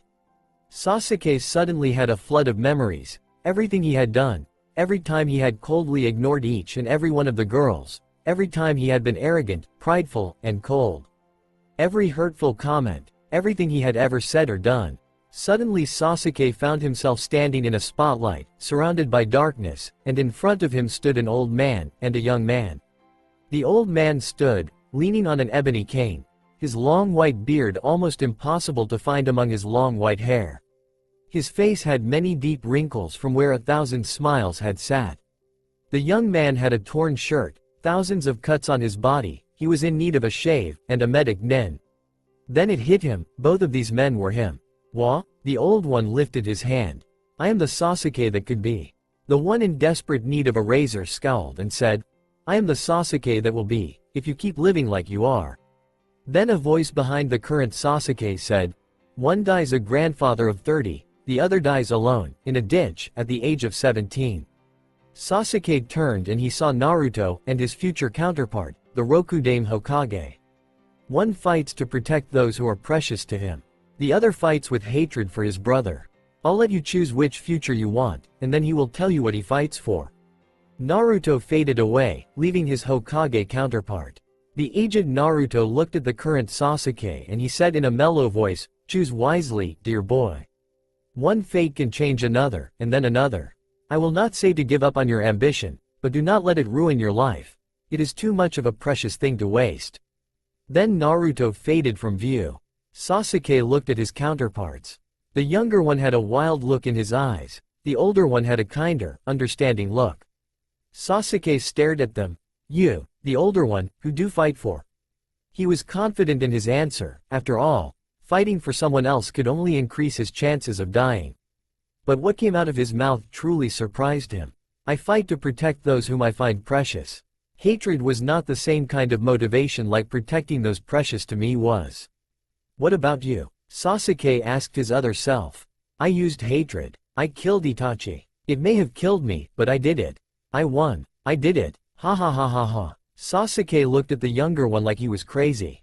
Then it hit him, he is crazy. Suddenly Sasuke found himself back in the street. Naruto stood there, the curse mark floating in his open hand, a questioning look on his face. "So have you decided?" "I think I have. And I think Itachi can wait." "Well then, I'm glad to meet the new Sasuke," Naruto said as the curse make disintegrated to dust. It was the morning of the 5th day in their week off. Naruto was enjoying the indoor lake, as Hinata used its waters for training purposes. Shield of water no jutsu. She cried as a dome of water surrounded her. A nearby shadow clone threw a shuriken at her. It hit the water, and slowly began to sink to Hinata's feet. Mizu Bunshin no jutsu. Hinata yelled. The dome then formed into a water clone. They both charged the shadow clone, which started to defend herself against the original and the water clone. The shadow clone then destroyed the water clone, leaving nothing but a puddle. Hinata performed 3 cartwheels backwards, giving her enough space to begin another jutsu. Her hands went through the practiced hand signs, as she began another jutsu. Blade of water no jutsu. Hinata launched an arc of water toward the shadow clone. The clone jumped over the arc, and pulled out a kunai. Encasing ice boots no jutsu. The shadow clone suddenly found herself stuck to the ground by ice boots. Hinata began her second original jutsu, disintegrating water bullet no jutsu. A stream of water launched from the lake and gushed toward the shadow clone. If the clone had been a real person, her torso would have been shredded to pieces. "You know, you really should learn some non-water-based ninjutsus," Naruto said as he came onto the synthetic shore. "And why is that?" Hinata asked as she adjusted her one-piece bathing suit. "What on earth would you do if there wasn't a lake nearby?" "I don't know, bring water with me, maybe?" "So what, you're going to wear a water gourd on your back like Gaara? It would ruin your figure." He spread out a towel and sat down on it, waiting to drip dry. "Well, what do you suggest?" she asked as she sat down next to him. "Well, I've taught you the Rasengan, so why not some other namikaze jutsus? After all, we have a whole library downstairs. You know what? I'd like that." She leaned in and kissed him. Naruto kissed back. Naruto sighed. I love you too. Hey, I know you've told me 1,000 times, but could you tell me when you first fell in love with me, one more time?" Naruto sighed in mock exasperation. "Fine." Then he smiled. "It was 12 years ago when we first met." Flashback. A young boy was walking along a lonely pathway in the park, his smiling face shining. But it was his eyes that betrayed his thoughts. Stupid orphanage, can't even tell the difference between a fox and boy. He continued on his way, barely noticing the little girl on the swings, until the scent of lilacs floated under his nose. He turned to see where the smell had come from, and his heart went soaring. Her pale lavender eyes, along with her short-cropped midnight hair, reflected the light in such a way as to make her look like an angel. Naruto turned away. He couldn't afford to fall in love. He couldn't let the villagers hurt someone else because of him, especially for something as trivial as love. Yet, he couldn't stop himself for giving her a second glance. That was all his heart needed. Later that night, Naruto was haunted by dreams of a beautiful girl who smelled like lilacs. After 3 days of these dreams, Naruto couldn't take it anymore. I've got to know who she is, he said to himself that night. He snuck into the library the next night, using the daytime hours to plan his way in, and researched everyone with pale eyes. Here he learned of the Byakugan. After learning of the Byakugan was the Kenkei Genkei of the Hyuga clan, Naruto immediately narrowed his search to Hyugas. The more he learned about the family, the more he began to love the girl. Finally, after weeks of research, Naruto got a name, Hinata Hyuga. The name itself sounded like a chorus of angels. Flashback end. When I found my father's box, 4 years later, I discovered in it a letter that said we were engaged. I was ecstatic, the most beautiful person in the world was promised to me, if she would have me. Naruto looked into the lavender eyes. When I first discovered you watching me, my heart started to jump for joy, and I began to love you back with every fiber of my being.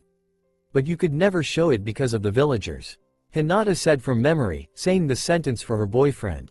No, I couldn't. If you were to be the object of my affections, then if you did the slightest thing wrong against the village, they would want nothing less than your head. So I had to keep them off track and I began to follow Sakura. When I saw you watching me even after I had went after her, I knew that you really did love me for who I was, and I couldn't thank you more for doing so. Later that day, Naruto, Hinata and Kyuubi were all looking for some good ninjutsu for Hinata. They began looking at many of the wind jutsus the Namikaze have. Hinata had developed a second affinity for wind during her training with Naruto. This made it easier for her, especially since the Namikaze's family jutsus were almost entirely wind-based. Okay, let's try this one, Naruto said as he handed a scroll to Hinata. The Vortex Punch no Jutsu. Hinata said as she read out loud, B-rank ninjutsu that creates a powerful vacuum around the user's fist which attracts any item, or person, in a 2-foot radius. The jutsu increases the force of the punch, giving the illusion of super strength. It can also be used to grab an item that is just out of reach. Hinata looked over the technical terms, the hand signs, and the needed shape of the wind to create the vacuum. I'll try it out, see how it suits me, Hinata said. Okay then, Q, add it to the list, Naruto said, and then he turned to his fiancée, another scroll in hand.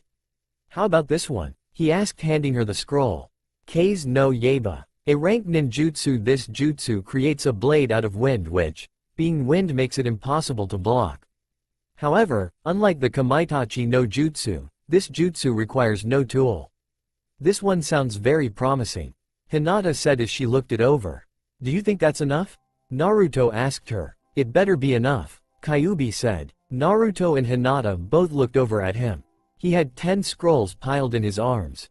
Yeah, I think it's enough, Hinata said to him. Good, I'll see you tomorrow. I'm going to bed. Hinata looked at him with a confused expression. Naruto replied by simply pointing to the clock he had set up in the room. Its face read 10 p.m. Already? She asked herself.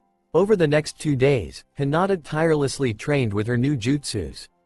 At the end of the second day, she had decided to keep 4 of them: the Vortex Punch, the Kei's no Yaiba, the Whirlwind of Kunai, and its more powerful sister jutsu, the Great Whirlwind of Kunai. And then the Hokage called them to her office. Kyuubi, Hinata, and Naruto dressed in their ninja gear, each with a kunai holder filled to the brink with weapons, and the fox blade at Naruto's side. They entered her office, and she made a half scowl. There was silence for a minute. The Tsunade began. You may have won our bet, but you're still going to have to prove yourself as a team before you even think about getting a mission on yourself. Naruto reverted to his mosque's face. What? How on earth are we supposed to do anything when we can't even reach our full potential? Calm down, Naruto. Hinata scolded her boyfriend. She probably has a good reason for holding us back. Tsunade sighed, while Sarutobi slightly thanked the heavens for not having to deal with this headache. Luckily, the third teammate stepped in. Shut up, the both of you. Geez, you're like a couple of kids. She's testing our abilities as a team, how we work together as a team and how we work with other teams. The 2 teammates looked at each other, and then at the reigning Hokage, who simply nodded. Apparently, you're the brains of the team, Tsunade said to Kyuubi. Kyuubi smiled and replied, I like to think so anyway. Okay, so who are we paired with? Naruto asked, deciding to go along with the idea. You're going with Team 8 on AC rank reconnaissance mission. Okay, so where are they? They'll be here shortly. Naruto got a huge grin on his face. Then would you mind if we disappeared for a sec? Kiba walked into the Hokage's office. He was barely there as he listlessly listened to the Sannin. Then something caught his attention. Your team will be paired with the newly formed Team Fox, who have disappeared for a second but will be back shortly. As soon as she said the words, the office was covered in smoke. A howl sounded in the distance, when suddenly, a horse-sized six-tailed fox appeared. He gave a loud roar, which nearly deafened everyone in the room. Then they heard a crazed laughter. They looked and saw Naruto riding on its head, laughing his head off. Suddenly, behind them, they felt a huge release of killing intent. They turned and saw a huge image of a nine-tailed fox. Shino turned back just in time to see their late teammate step out of a lilac blossom. Was that short enough, Hokage-sama? Naruto asked as the fox he was riding disappeared in a puff of smoke. Very impressive, highly original, don't do it again, Tsunade said. Hey Q? Hinata asked as the boss fox walked over. You really need to go last next time, only one of them barely saw my entrance. Well, excuse me, Kyuubi said, sarcasm dripping from his voice. Hinata let it drop, and decided to say hi to her former teammates. Hi Shino, Kiba. It looks like we'll get a couple of more missions together. Naruto looked at them, evaluating them. Shino would be okay to work with, he was cool and level-headed. Kiba on the other hand, would be impossible. There's no telling how he would act, especially if he was still sore after the Chunin exam prelims. Oh well, I'll just beat him again if he's too much trouble. Akamaru and Kyuubi were acting like the canines they were and sniffing at each other.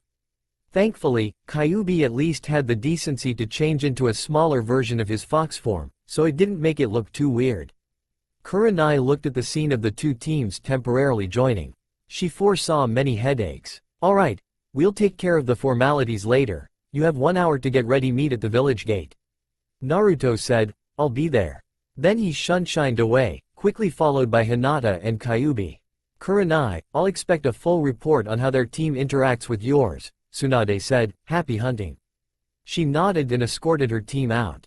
Tsunade put her hands to her forehead. Why did I take this job again? Sabutori sighed. You wanted to see this young man who has guaranteed himself the title of Hokage, and how you wanted the honor of being the one to hand him the Hokage's hat.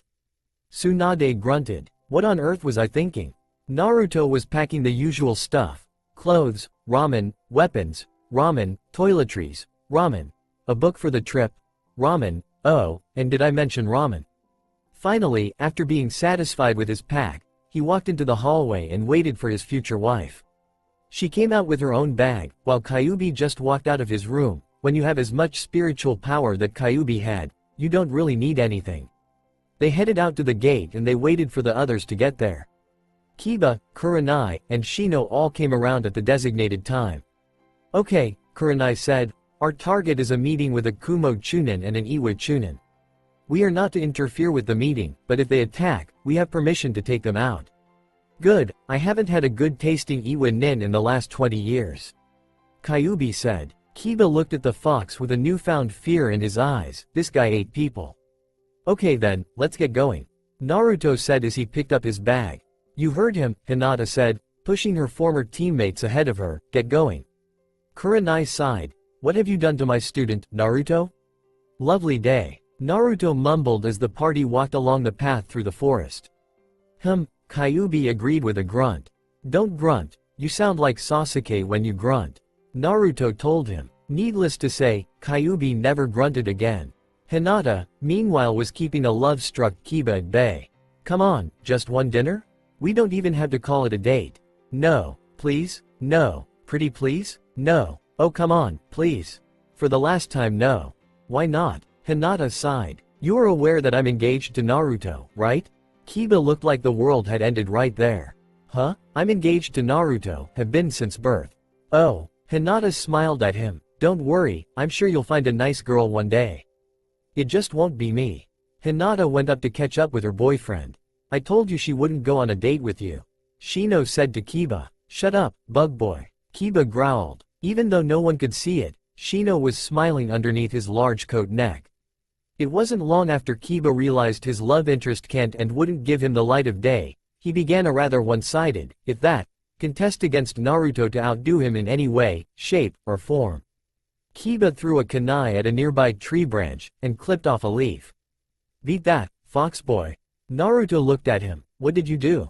Kiba's sweat dropped. "I hit a leaf off a branch with a kunai." "Only one? Huh." Naruto lazily threw a kuani up into the air. It whizzed past a couple of branches, then stuck itself into a tree branch. Naruto made a shadow clone and sent it after the knife. Once the clone returned, he lifted it back up to reveal 5 leaves pinned to the tip. "Like I said, only one?" Kiba shut up and began to look for something else he could try to outdo Naruto in. Meanwhile, Kyuubi and Akamaru were discussing how some humans the most impossible beings to deal with. Needless to say, they both agreed. Later that night, as the party sat around the campfire, Kyuubi served dinner. It was enjoyed by everyone, except Naruto and Hinata, who lovingly shared a cup of, I'll give you 3 guesses, ramen. Kyuubi's dish was a fillet of some kind of meat, some vegetables, and rice. They sat down and thanked Kyuubi for the dinner. While trying to ignore the slurping, eating, kissing of the couple over to the right, they enjoyed their meal greatly. "Hey Kyuubi," asked Kiba, "what is this?" Kyuubi got a big smile on his face. "Well, it's a secret kitsune recipe. It's rice, carrots, celery, and dog meat spiced with—" Kyuubi was suddenly interrupted by Kiba trying to spit the food out as fast as possible. "Ack, puffed, get it out, puffed, get it out, ack, Akamaru, where are you?" The other 2 members of Team 8 suddenly realized that the presence of said canine companion was missing. They both turned white and looked down at their plates. Kiba was frantically looking around while Naruto, Kyuubi, and Hinata looked like they were about to burst into holding your gut laugh until it hurts kind of laughs. Finally, they couldn't take it anymore. Ha ha ha ha ha ha ha ha. Oh, that's rich.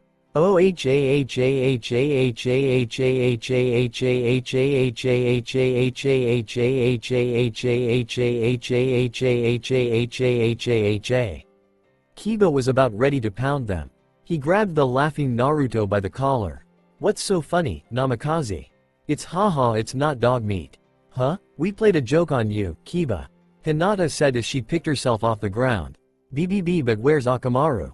"He's under the kid's coat," Kyuubi told them. Naruto then explained his words by deactivating a section of his coat that wasn't there before. Under that section of the coat was a large bulge, which walked out from it to reveal the large dog. Then slowly the new section of coat receded back to the main body of the coat. They looked at Naruto confused. "The coat can change to my liking when I pump enough chakra into it, rather nice feature, actually." "Well, I'm going to bed now." He stopped to kiss Hinata before going into the tent. "Good night, my angel." The next day went much like the first. Kiba was trying to outdo Naruto and failing. Shino was enjoying watching his teammate fail so miserably, while Kurenai watched, and took note of Hinata's changes. At lunch, Kiba barely touched the food Kyuubi prepared and went to hunt for his own. After lunch they began their travels again. Halfway between lunch and dinner, Kurenai gave a hand signal. All of the teens that had been on Team 8 nodded, and Hinata whispered something into Kyuubi's ear. He nodded and sent a mental message to Naruto. "We are approaching the target. Proceed in silence, and with caution." Naruto did so. They silently approached.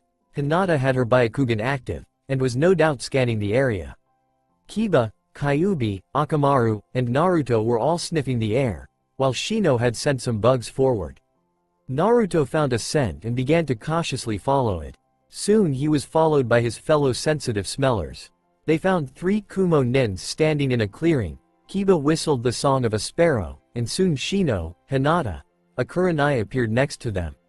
Soon 3 Iwa nins appeared, coming out of the tree line. "You better have a good reason for this as a meeting place." One of the Iwa nins complained to a Kumo nin. "Shut up. Do you want every Konoha nin to hear you? Now come over here and I will tell you the plans." The 2 nins approached each other and began whispering to each other. None of the Konoha nins could hear them. Then suddenly, Naruto rippled into invisibility. Hinata smiled and relaxed, her man would get the information. Suddenly, the Iwa nin back-fisted the air next to him, and Naruto, suddenly becoming visible, went flying to the ground. "Impressive," Naruto said. "Lying there. How did you know I was there?" "I felt your footsteps, now prepare to die," the Iwa nin said. Then Naruto stood up, revealing the coat and his other attire. The Iwa Nin froze, recognizing the coat and the blonde hair. Why Yondaime? Naruto smiled. No, I'm much worse. Naruto then formed one of the jutsus that all Iwa Nins feared. Rasengan. The Iwa Chunin had 1 second to think before his chest became nothing but dust. Now, who's next? Naruto asked. The Iwa Nins broke for it, only to be intercepted by a 7-tailed fox with a huge sword. The last thing they did was scream. The fox came back into the clearing, carrying the heads of the Iwa Nins. Thank you, Cloud. Cloud is owned by Square Enix, not me. Cloud grunted and disappeared in a puff of smoke. Naruto turned to the Kumo Nins. Now, one of you gets to live. The other 2 will die a horrible and painful death. If you answer my questions to my liking, I may change my mind. Which one of you would like to answer my first question? The Kumo Chunin charged, only to be caught in 2 rock foot restraints. Okay, you'll be a good candidate. What is your rank? The Kumo Nin glared at him and began some hand signs. He never got to finish. Naruto shot him with a bolt of lightning chakra, knocking him out. Naruto looked at the other 2 Kumo Nins. So no one's going to talk? I guess I'll just have to kill you after the integration specialist has had his way. Both Kumo Nins were suddenly knocked out, and the last thing they saw was a puff of smoke and a very scary man coming toward them. The 3 Kumo Nins woke up in the most uncomfortable position, upside down. Naruto walked up to them, a shadow clone in his presence. So you've returned to the land of the living, how unfortunate for you. The shadow clone spoke up. Since you guys woke up early, I guess I'll have to introduce you to the replacement interrogation specialist. The clone motioned to his real self. And here he is. The clone dispersed and Naruto got a sadistic smile on his face. Team Eta Kyuubi were sitting around the campfire, eating and listening to the bone-chilling screams of the Kumo Nins. Kiba shivered as another scream echoed through the woods. Geez, what on earth is he doing to them? Hinata drank a small cup of tea as she listened to her teammates' question. The Namakazes were excellent interrogation specialists. Naruto is simply reviving his clan's ideas, and as soon as I'm married to him, he'll be reviving the clan physically. Another scream. In fact, I remember one time where he created his own technique for torture. What happened? Kiba asked. Well, first let me begin by telling you that Naruto developed a new taijutsu, the Kyuubiken. Kyuubiken is like the Juken with Goken mixed together, so you have powerful Goken punches combined with the Juken chakra injection technique. Now that you know the history, it's time for the story. We were in the Forest of Death during our 4-year training mission and some idiot genin came at us looking for the scrolls Anko gave us. One of them had the nerve to hit on me. Hinata smiled at the memory. Naruto was so mad, he used a Kyuubiken strike to the guy's goods, and, if I believe correctly, there was so much chakra pumped into that attack they exploded. Kiba blinked. What exploded? He asked, wondering if he heard that right. His family jewels. A really high-pitched scream echoed amongst the trees. Kiba, if I were you, I thank heaven for being my teammate, anything less and, well, let's just say your love life would have been very boring. Kiba took her up on that. Alright, I'll talk. One bloodied Kumo Nin said, please, no more. One of his teammates, who had just recently lost the ability to speak, nodded, and mouthed the word please. The third was in too much pain to think, and simply rolled on the ground whimpering and holding on to the place where a very important part of his anatomy had been. Naruto looked at them. Okay, see you in the morning. They were all hit with a lightning bolt, and then they went unconscious. Naruto walked back into the camp. Kyuubi, heal them enough so they stop bleeding. Kyuubi nodded and went over to Naruto's handiwork. Said blonde-haired ninja sat down and said something they never would think of asking after doing what he did. Please pass the mashed potatoes and gravy. As soon as Team Fox and Team 8 came back to Konoha, they went directly to Hokage Tower. There they dropped off the more than eager to get away from Naruto Kumo Nins with Ibiki, who was slightly bummed at having damaged goods, but took them nonetheless. Then Naruto, who was within hearing distance of the Kumo Nins, said rather loudly, if they give you any trouble just call me. They were the easiest victims Ibiki ever had. They then went to the Hokage to report. To say the least, she wasn't exactly thrilled that the mission didn't go as planned, but was happy that they would know what Kumo and Iwa were up to. She paid them then dismissed them, except Kurenai, who was to tell her how well the two teams got along. They were surprisingly cooperative, and Naruto's many skills were greatly needed. In fact, if it were not Iwanin, Naruto would have probably heard everything and left unnoticed. "Thank you Kurenai, you may go," Tsunade said. Kurenai bowed and left. As soon as the door closed, Sortobi coughed. Tsunade looked very annoyed for a second. Yeah. Hold your horses, old man." She dug into one of her pockets and pulled out 100 ryo. "I have the worst of luck," she said as she handed it to him. Naruto and his fiancée walked into the council room and it immediately went silent.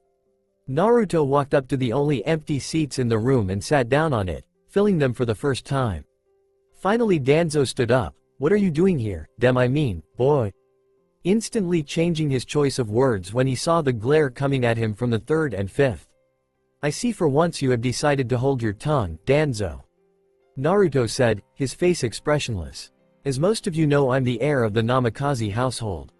Since my father, may he rest in peace, is unable to perform his duties as the clan head, I'm taking up the role with Miss Hyuga as my advisor."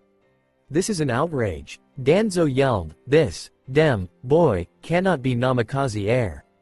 It is impossible." Naruto stood up. "It is also impossible for Root to still exist."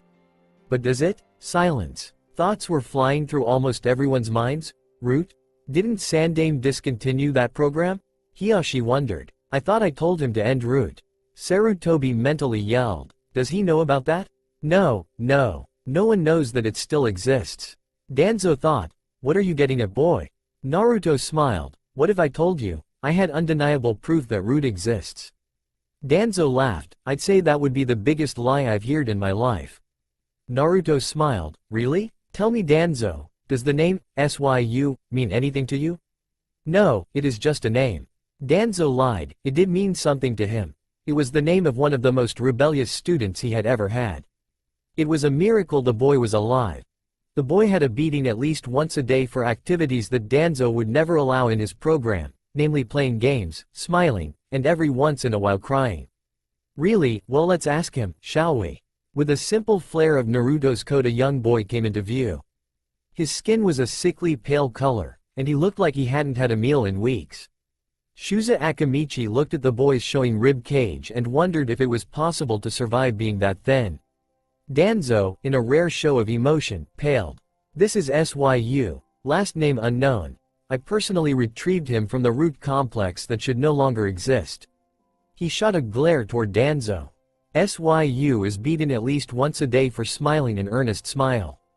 He is whipped for making up and playing games. This boy has not once seen the sun. If this boy were to look at a tree, he would see nothing but what it is according to science, the beauty of it completely lost on him." "Well, why don't I let the boy speak for himself?" Syu looked at Danzo, a fire of hatred in his eyes. "That's the man. He killed my friends. He beat me. He destroyed my life." The boy began to breathe heavily. "You made me lose my humanity." The boy began to cry, but tried to stop himself out of habit. Hinata took him up and hugged the boy, telling him it was okay to cry. "Take him to our house," Naruto told Hinata. Naruto turned to look at the council. "There is a saying, there is always someone who has it worse off than you. After my childhood I thought I was that someone, then I saw what this thing is doing to children. I knew my last name. These children don't even know what a last name is. I had hope of starting a family in the Uzumaki name. If these children even thought of hope, they would be struck down. And the worst part is that it is being done in our name. Do you know what that means? That means that all of Konohagakure is responsible for this atrocity. I can see Kirigakure if they knew about this. I can see them saying, and they called us cruel for our methods? We teach them pain by having them kill each other. They wipe out humanity altogether. I can see Iwagakure, see what evil they hide behind their gates. We cannot let this evil continue. I see Kumogakure and Sanagakure, this is our ally? We cannot be affiliated with such cruelty. If you add all of this together, you have another great shinobi war, and Konoha on the losing side. Is that what we want? Do we want Konoha destroyed because of one man's disobedience? I'd rather die. I will not let this evil continue. I would disown Konoha and throw away my dream of being Hokage if this is the kind of man I would have to lead." The council was silent. This was a very serious matter. If Naruto was correct about this accusation, then Danzo's head would have a new home. If it was a false accusation, then Naruto would be shamed and most probably be put to death. Then Danzo spoke up. You have no proof against me. That kid could have been pulled off the street, and every word he said would have been a lie for a meal. If you plan to carry out your accusation, I suggest you find proof. Naruto smiled a foxy smile. I plan on doing just that, if the council will follow me. Naruto walked to the door. He was followed by Hiyashi. Then by Shuza, Shikaku, and Inochi and the Hokages. Then Shibi Aburame and Sume Inuzuka followed. Danzo stood wondering what was the boy doing then. Something he had said came back to him. I personally retrieved him from the root complex. That could only mean one thing. He had to stop that boy. Naruto led the council members down a long hallway, when suddenly 2 root Anbu agents appeared. You will go no further. One said. Tsunade walked up to them. Stand down. He has my permission to be here. I'm sorry Hokage-sama, but none of you are allowed to go any further. What? You will let us pass. I'm sorry Hokage-sama, but none of you are allowed to go any further. He said again. What? She reared her hand back ready to strike the man. Only to be stopped by Naruto. Calm down, Hokage-sama. Naruto said. He stepped in front of her, his back facing the Anbu. Allow me, he said. Before either could react, he punched both of them, straight in the jaw. Pinning Kunai Jutsu. The 2 Anbus suddenly found themselves stuck to the floor, pinned by a dozen kunai. This way, please, Naruto said as he continued to lead them. Finally, they came to a large room, with 3 chairs and a bookcase. Naruto walked over to the bookcase and started pushing it out of the way.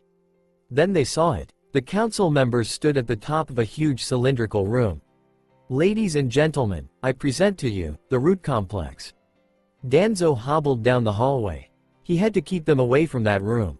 Hopefully, his root Anbu agents should have stooped them. He turned the corner and saw a sight that he had hoped he would never see.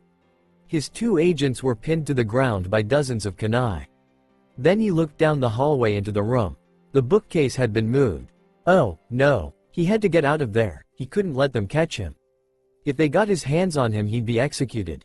He turned to hobble out of there but then saw another sight he had hoped he would never see. In front of him stood Kyuubi. Naruto looked down at the chain that held the toddlers and broke it with a quick slash of his sword. Why are you doing that? One of the toddlers asked. Because I'm here to show you emotion. What's emotion? Naruto smiled at the boy. Emotion is being happy or sad, loving and hating, being angry or confused. But the rules say we can't be happy. Tsunade looked at the boy. Well, I'm the Hokage, and I'm changing the rules. Kyuubi dragged the very much in trouble Danzo down the hallway to the council members. He threw him at their feet. Here is the man responsible for this. What do you want to do with him? Execute him. Shuza said, children should not be put through this kind of torture. I agree with my teammate. Shikaku said, every hint of laziness gone upon seeing this injustice. I too agree with my teammate. Inochi said, I'd rather die than watch this scum live another day. Sume said. Shibi too agreed. Logic may say that emotion would get in the way, but to annihilate it completely? That destroys one's humanity. If Danzo continues to live then the Aburame will no longer be a clan of Konoha. And the Hyuga will join you. Hiyashi said. The council turned to Naruto. I cannot let him live. Naruto said. I cannot be cage of a village that gives people like you life. So be it, Tsunade said. Danzo, at the soonest possible moment, you will be beheaded. Which one of you would like the honors? The council members looked at each other, wondering who would do it. I would, a new voice said. The council members turned to see who had spoken up. It was a thin boy with the same sickly pale skin as Syu. He wore black, had black hair, and had a brush and scroll in his hand. Danzo looked up at him. Sai? Danzo asked. Yes, Danzo, I want to be the one to cut your head off. You ruined my chance to be human. I may never get that back, but if I can stop you from doing this to any other child, then it will be for the good of the village. Sounds good to me, Naruto said. The rest of the council quickly agreed. Tsunade turned to Sai. Whenever you are ready. Sai nodded and unrolled the scroll. He drew a sword with his ink brush. Ink sword jutsu. The sword jumped from the paper to his hands. Danzo began to squirm away, but was stopped by the bone breaker jutsu. Sai lifted the sword high above his head and brought it down. Naruto stared at the corpse. What a first day. Naruto came home to his fiancée in Syu, who had stopped crying, naturally, and when he saw Naruto he ran to thank him. He hugged Naruto's legs tightly. Thank you so much, Naruto-san. Thank you so very much. He began to cry with joy. It was the only thing I could do. I couldn't let Danzo use you, it just wouldn't be right. Just then Kyuubi walked in. Naruto, there are some people who want to see you. Naruto nodded. Hey Syu. I need to go talk to someone. Syu nodded and let go hesitantly. He went to the door to see Sai and many others of the Root refugees. Sai bowed and the rest did also. Namikaze-san, we wish thank you for your service to us and we wish to repay you. Is there anything we can do for you? Anything at all. Naruto stared at them, each now with a slight glint of emotion in their eyes. It was small, but it was there. Do not ask me what you would do, instead, ask yourselves. What is it that you want most in life? If it is emotion, search it out. If it is a family, make one. If it is to become the greatest Hokage, then get in line. Someone actually laughed. It was small but, like the emotion in their eyes, it was there. But if there is anything you want to do for me, take each other, and support each other in your goals, become something, make yourselves a force to be reckoned with. Have it so that if one of you is challenged, he has challenged all of you. Rise from the ashes of this catastrophe, and become something new. Naruto-san? Syu asked Form inside the house. What are they doing here? I think they should answer that. Naruto said. Sai looked Naruto, then Syu. Finally, he looked at the congregation behind him. Finally, he picked up Syu, and placed him on his shoulders. Syu laughed, and Sai felt something in his heart when he heard it. We've come to pick up you, Syu. After all, the Phoenix clan has to stick together. Everyone that stood behind Sai couldn't agree more to his choice. And before Naruto's eyes, the Phoenix clan was born. The sun rose on the village of Konoha. It was a peaceful day, until the Hokage looked into her mirror. Ah! A black and orange blur was then witnessed to be running to the Namikaze mansion. Kyuubi, who never slept, answered the door. Hello, Kyuubi-sama, Konohamaru. Kyuubi sighed. For some reason, I'm not surprised that you would do something to Hokage-sama. Konohamaru looked down at his feet. You heard that, huh? Kid, everyone heard that. The kids woke up because of that. Okay, yeah, that's the reason why I'm here actually. Suddenly the sound of pavement cracking and wood shattering echoed from down the street. Konohamaru, said boy paled. Kyuubi looked at him. Let me guess, you signed your name. Konohamaru gave a weak smile. Kyuubi looked down on him. You do know what will happen to Naruto if Tsunade found you here? Possible death? Quite possible death. Okay, I'll see if I can. More sounds of destruction erupted behind them. Where are you, Konohamaru? Kyuubi looked at the poor boy. Okay, look, there is a secret passage from here to the Hokage monument. I'll let you take that. Thank you, Kyuubi-sama. Konohamaru bowed to Kyuubi then ran inside. Naruto walked to the door, to see the Hokage, with a green face, black rings around her eyes, and the name, Konohamaru, written on her forehead. He nearly laughed directly in her face. Luckily, he stopped himself. Where is he? I'm going to guess, you mean Konohamaru, right? No idea. Shut up. Where is he? Which one would you like me to answer to first? Tsunade glared at him. I really don't know. He's your protege. You should be held responsible. Like I'd have the nerve to do that to you. If I had a death wish maybe. You got him started on this prank streak. He's not even my protege. Check the Hokage monument, Kyuubi said as he walked past them, but you didn't hear it from me. They blinked. Thanks. Tsunade said, oh, and Naruto were having another council meeting today, since most of our schedule was taken by the Danzo scandal. Gotcha. Naruto sighed. Oh, and Sai Fenikusu, Phoenix, will be there. So it's official? Yup. Cool. I'll be there. Hinata walked into the hallway, still in her nightgown. She yawned. What was that all about? I'm not really sure, but we have a council meeting today. Okay, I'll go eat before I get ready. Okay, I'll see you there? Yeah, I'll be there. Hinata said. Naruto and Hinata came back from the meeting, bored out of their ever-loving minds. I feel sorry for anyone who ever had to attend those meetings. Hinata complained. I know, during Tsunade's speech about Konoha's academy developments I could start to feel my brains melt. I would have thought they melted long ago. A voice said. The two whirled around to see a man in a black cloak with red clouds etched into it. Beside him stood a blue man in the same cloak. Naruto recognized him. Itachi. So, you are Naruto Namikaze, huh? Not much to look at. The blue man said. Shut up, Kisame. Itachi said. Kisame, huh? I was wondering who in the Akatsuki had to be paired with the walking sushi roll. Itachi almost smiled. Kisame almost killed him. You're going to die for that one, Namikaze. Naruto ignored him and began to look around.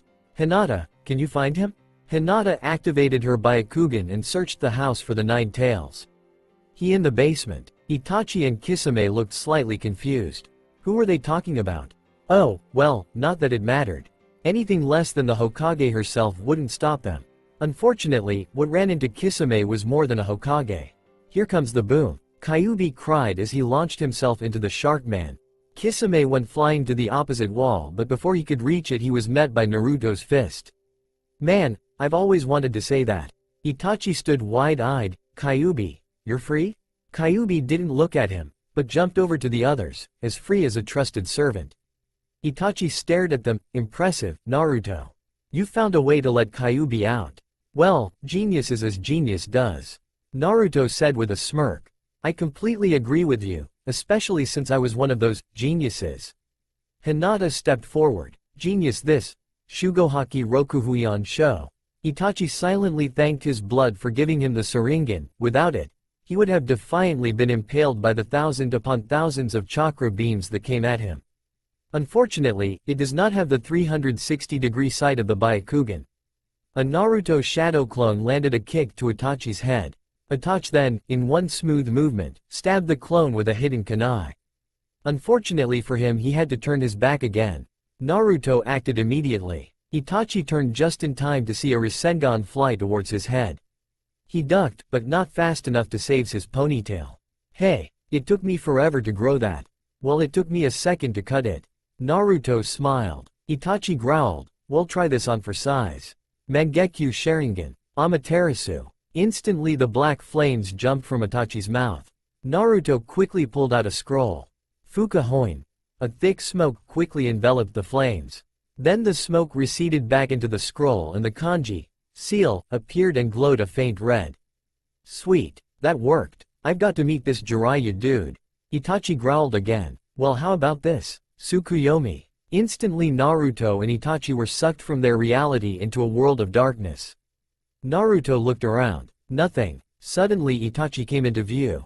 So, how's Sasuke been? He asked. Well, it's hard to say. Naruto began, but I believe that I'm reaching him. That's good, Itachi said. How are things in the Akatsuki? He shrugged. It could be worse. They could have paired me with this idiot named Toby. There was a brief, awkward silence as the two foes stood. So, how are we going to do this? Huh? Oh, right. Well, you could technically punch me out of the jutsu. But it's just a theory. Or I could torture you for 3 days, and hope your girlfriend lets me live. I think it'd be best if I punched you. Itachi nodded. Sounds good. He readied himself for the blow. Naruto gave him a very hard punch. Itachi flew backwards and hit the wall. He got up shakily. Blood ran down his lip. He really hated how that jutsu took up so much chakra. Naruto also got up, arm around his stomach, seemingly in pain. Now would be a good time to retreat. You have proven yourself, Naruto. Itachi turned and began to walk away. He stopped for a second. Do what you will with my partner. And then he disappeared. Kyuubi went to get Anbu while Naruto pinned the unconscious Kisame to the ground with the Bonebreaker jutsu. He then spent the next 6 minutes feigning pain. He then spent the next 6 minutes feigning mock strength as the Hokage questioned him on what happened. It's nothing, really. Nonsense, the Tsukuyomi is one of the most dangerous genjutsus in the world, and you expect me to believe you came out unscathed? Now you are going to stay in bed for a week. Do you understand? Naruto hung his head in defeat. Yes, Hokage-sama. Good, now I'm going to question Kisame. Hinata, Kyuubi, do you wish to join me? I'll stay here with Naruto. Hinata said, without even thinking twice. I'll go, you may need help opening that sushi roll. Kyuubi said. Hey, Q, send the memories. I want to see that. Naruto said as Hinata helped him up to his room. Will do, Kit, I won't tell you anything. The shark man said. Ibiki shied. This guy was tough. Perfect. It was time to begin the torture. Suddenly a light turned on. Ibiki grumbled and headed to the back room. There the Hokage stood, with Kyuubi. Tsunade looked at the interrogation specialist. How are things going? I've used all of my scare tactics, so I was going to start torturing him. Would you mind if I helped? Kyuubi asked. Sure, why? I haven't had fish in years. Kyuubi said, sadistically. Man, that's freaky. Ibiki mumbled. They entered the interrogation room with big, creepy grins on their faces. How many times do I have to tell you? I want to talk. That's fine. You don't have to talk, Kyuubi said, but you do have to squeal. Who are you? Kisame asked. You mean you don't know? Kyuubi looked shocked. Then he smiled and began to transform. I am your worst nightmare. Kisame was too stunned to comprehend what had just happened. But the next words did register. I'm hungry. And you look good enough to eat. Maybe it was living with Zeu that taught to fear cannibals. Or maybe living with immortals taught him to fear death. Or maybe even it was living and working with a crazed psychopath, who killed his entire family, that taught him to fear mass murderers. Whatever it was, though, Kisame suddenly learned what fear really was. Naruto shivered at the memories that Kyuubi just sent him. That was one sadistic fox. Maybe that's why he made such good friends with Dad. Ouch. Naruto said in false pain as Hinata gave him a rather soothing neck massage. Are you sure you'll be okay? Hinata asked her fiancé. I'll be fine. That Itachi is just a pushover. As soon as you punch him once, he runs. Hinata rolled her eyes. This guy was unbelievable. Yet, she loved him. So what are we going to do for the next week? Well, according to the Hokage's orders I have to stay in bed. Then again, I never was one for following orders. On the other hand, she'd probably come back and tie me to the bed if I ever got caught. Then again, I have almost never been caught. But on the other, stop it. Hinata nearly yelled, you are going to stay in bed. I will go get some groceries and train. Once Kyuubi gets back he'll help me move the TV to your room. Okay? Naruto just smiled. You think of everything, don't you? It would seem so. Hinata squed as she turned to go to her tasks. Yet another reason why I love you. Then Naruto curled up and went to sleep. Alright, I'll talk. Kisame cried. Kyuubi belched. About time. I was about to ask for some tartar sauce. Please, no more. Please. Kyuubi smirked then looked to Ibiki. The man had a scroll in front of him where he kept large needles of various sizes and contents. The side was a pad of notebook paper. This Kyuubi was a gold mine of ideas. The light at the back of the room came on. And Kyuubi and Ibiki both returned to the back room. The Hokage sat there. Will he talk? Oh, he'll talk, Ibiki said, with the most frightening smile on his face. Tsunade was almost afraid to look into the room. She dared a glance, and immediately wished she hadn't. She saw the poor man, huddled in a corner, rocking back and forth, missing both arms. That in itself wasn't too bad. What was bad was that one of those arms was on a spit over a fire. She could only imagine what happened to the other arm. Kyuubi belched again. Oh, yeah, I forgot. Sushi gives me gas. Well, do you want some? He offered a seaweed roll to Tsunade. She looked like she was going to puke. The week seemed to drag slowly on, especially for the perfectly fit Naruto. I'm telling you I'm fine now, let me do something. The Hokage said. 1 week Naruto. You're staying right there, Hinata said. Oh come on, ask Kyuubi, he knows how healthy I am. Don't drag me into this. The fox said. Come on, I'll do chores if I have to, just let me get out of bed. Hinata and a shadow clone of herself took some rope and tied it around him, so he was bound to the bed. This isn't fair. As soon as the week finished, they were called to the Hokage Tower. Team Fox entered in a very dramatic way. Naruto rode on the huge fox. Hinata appeared in the lilac blossom and Kyuubi made his giant entrance, complete with suffocating killer intent. I thought I told you not to do that, Aegean. Tsunade grumbled. Sorry, couldn't help myself.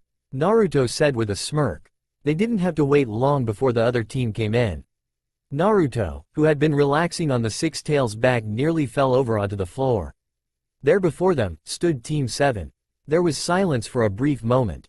Then Naruto noticed something. Kakashi, I'm hurt. You've already found a replacement for me?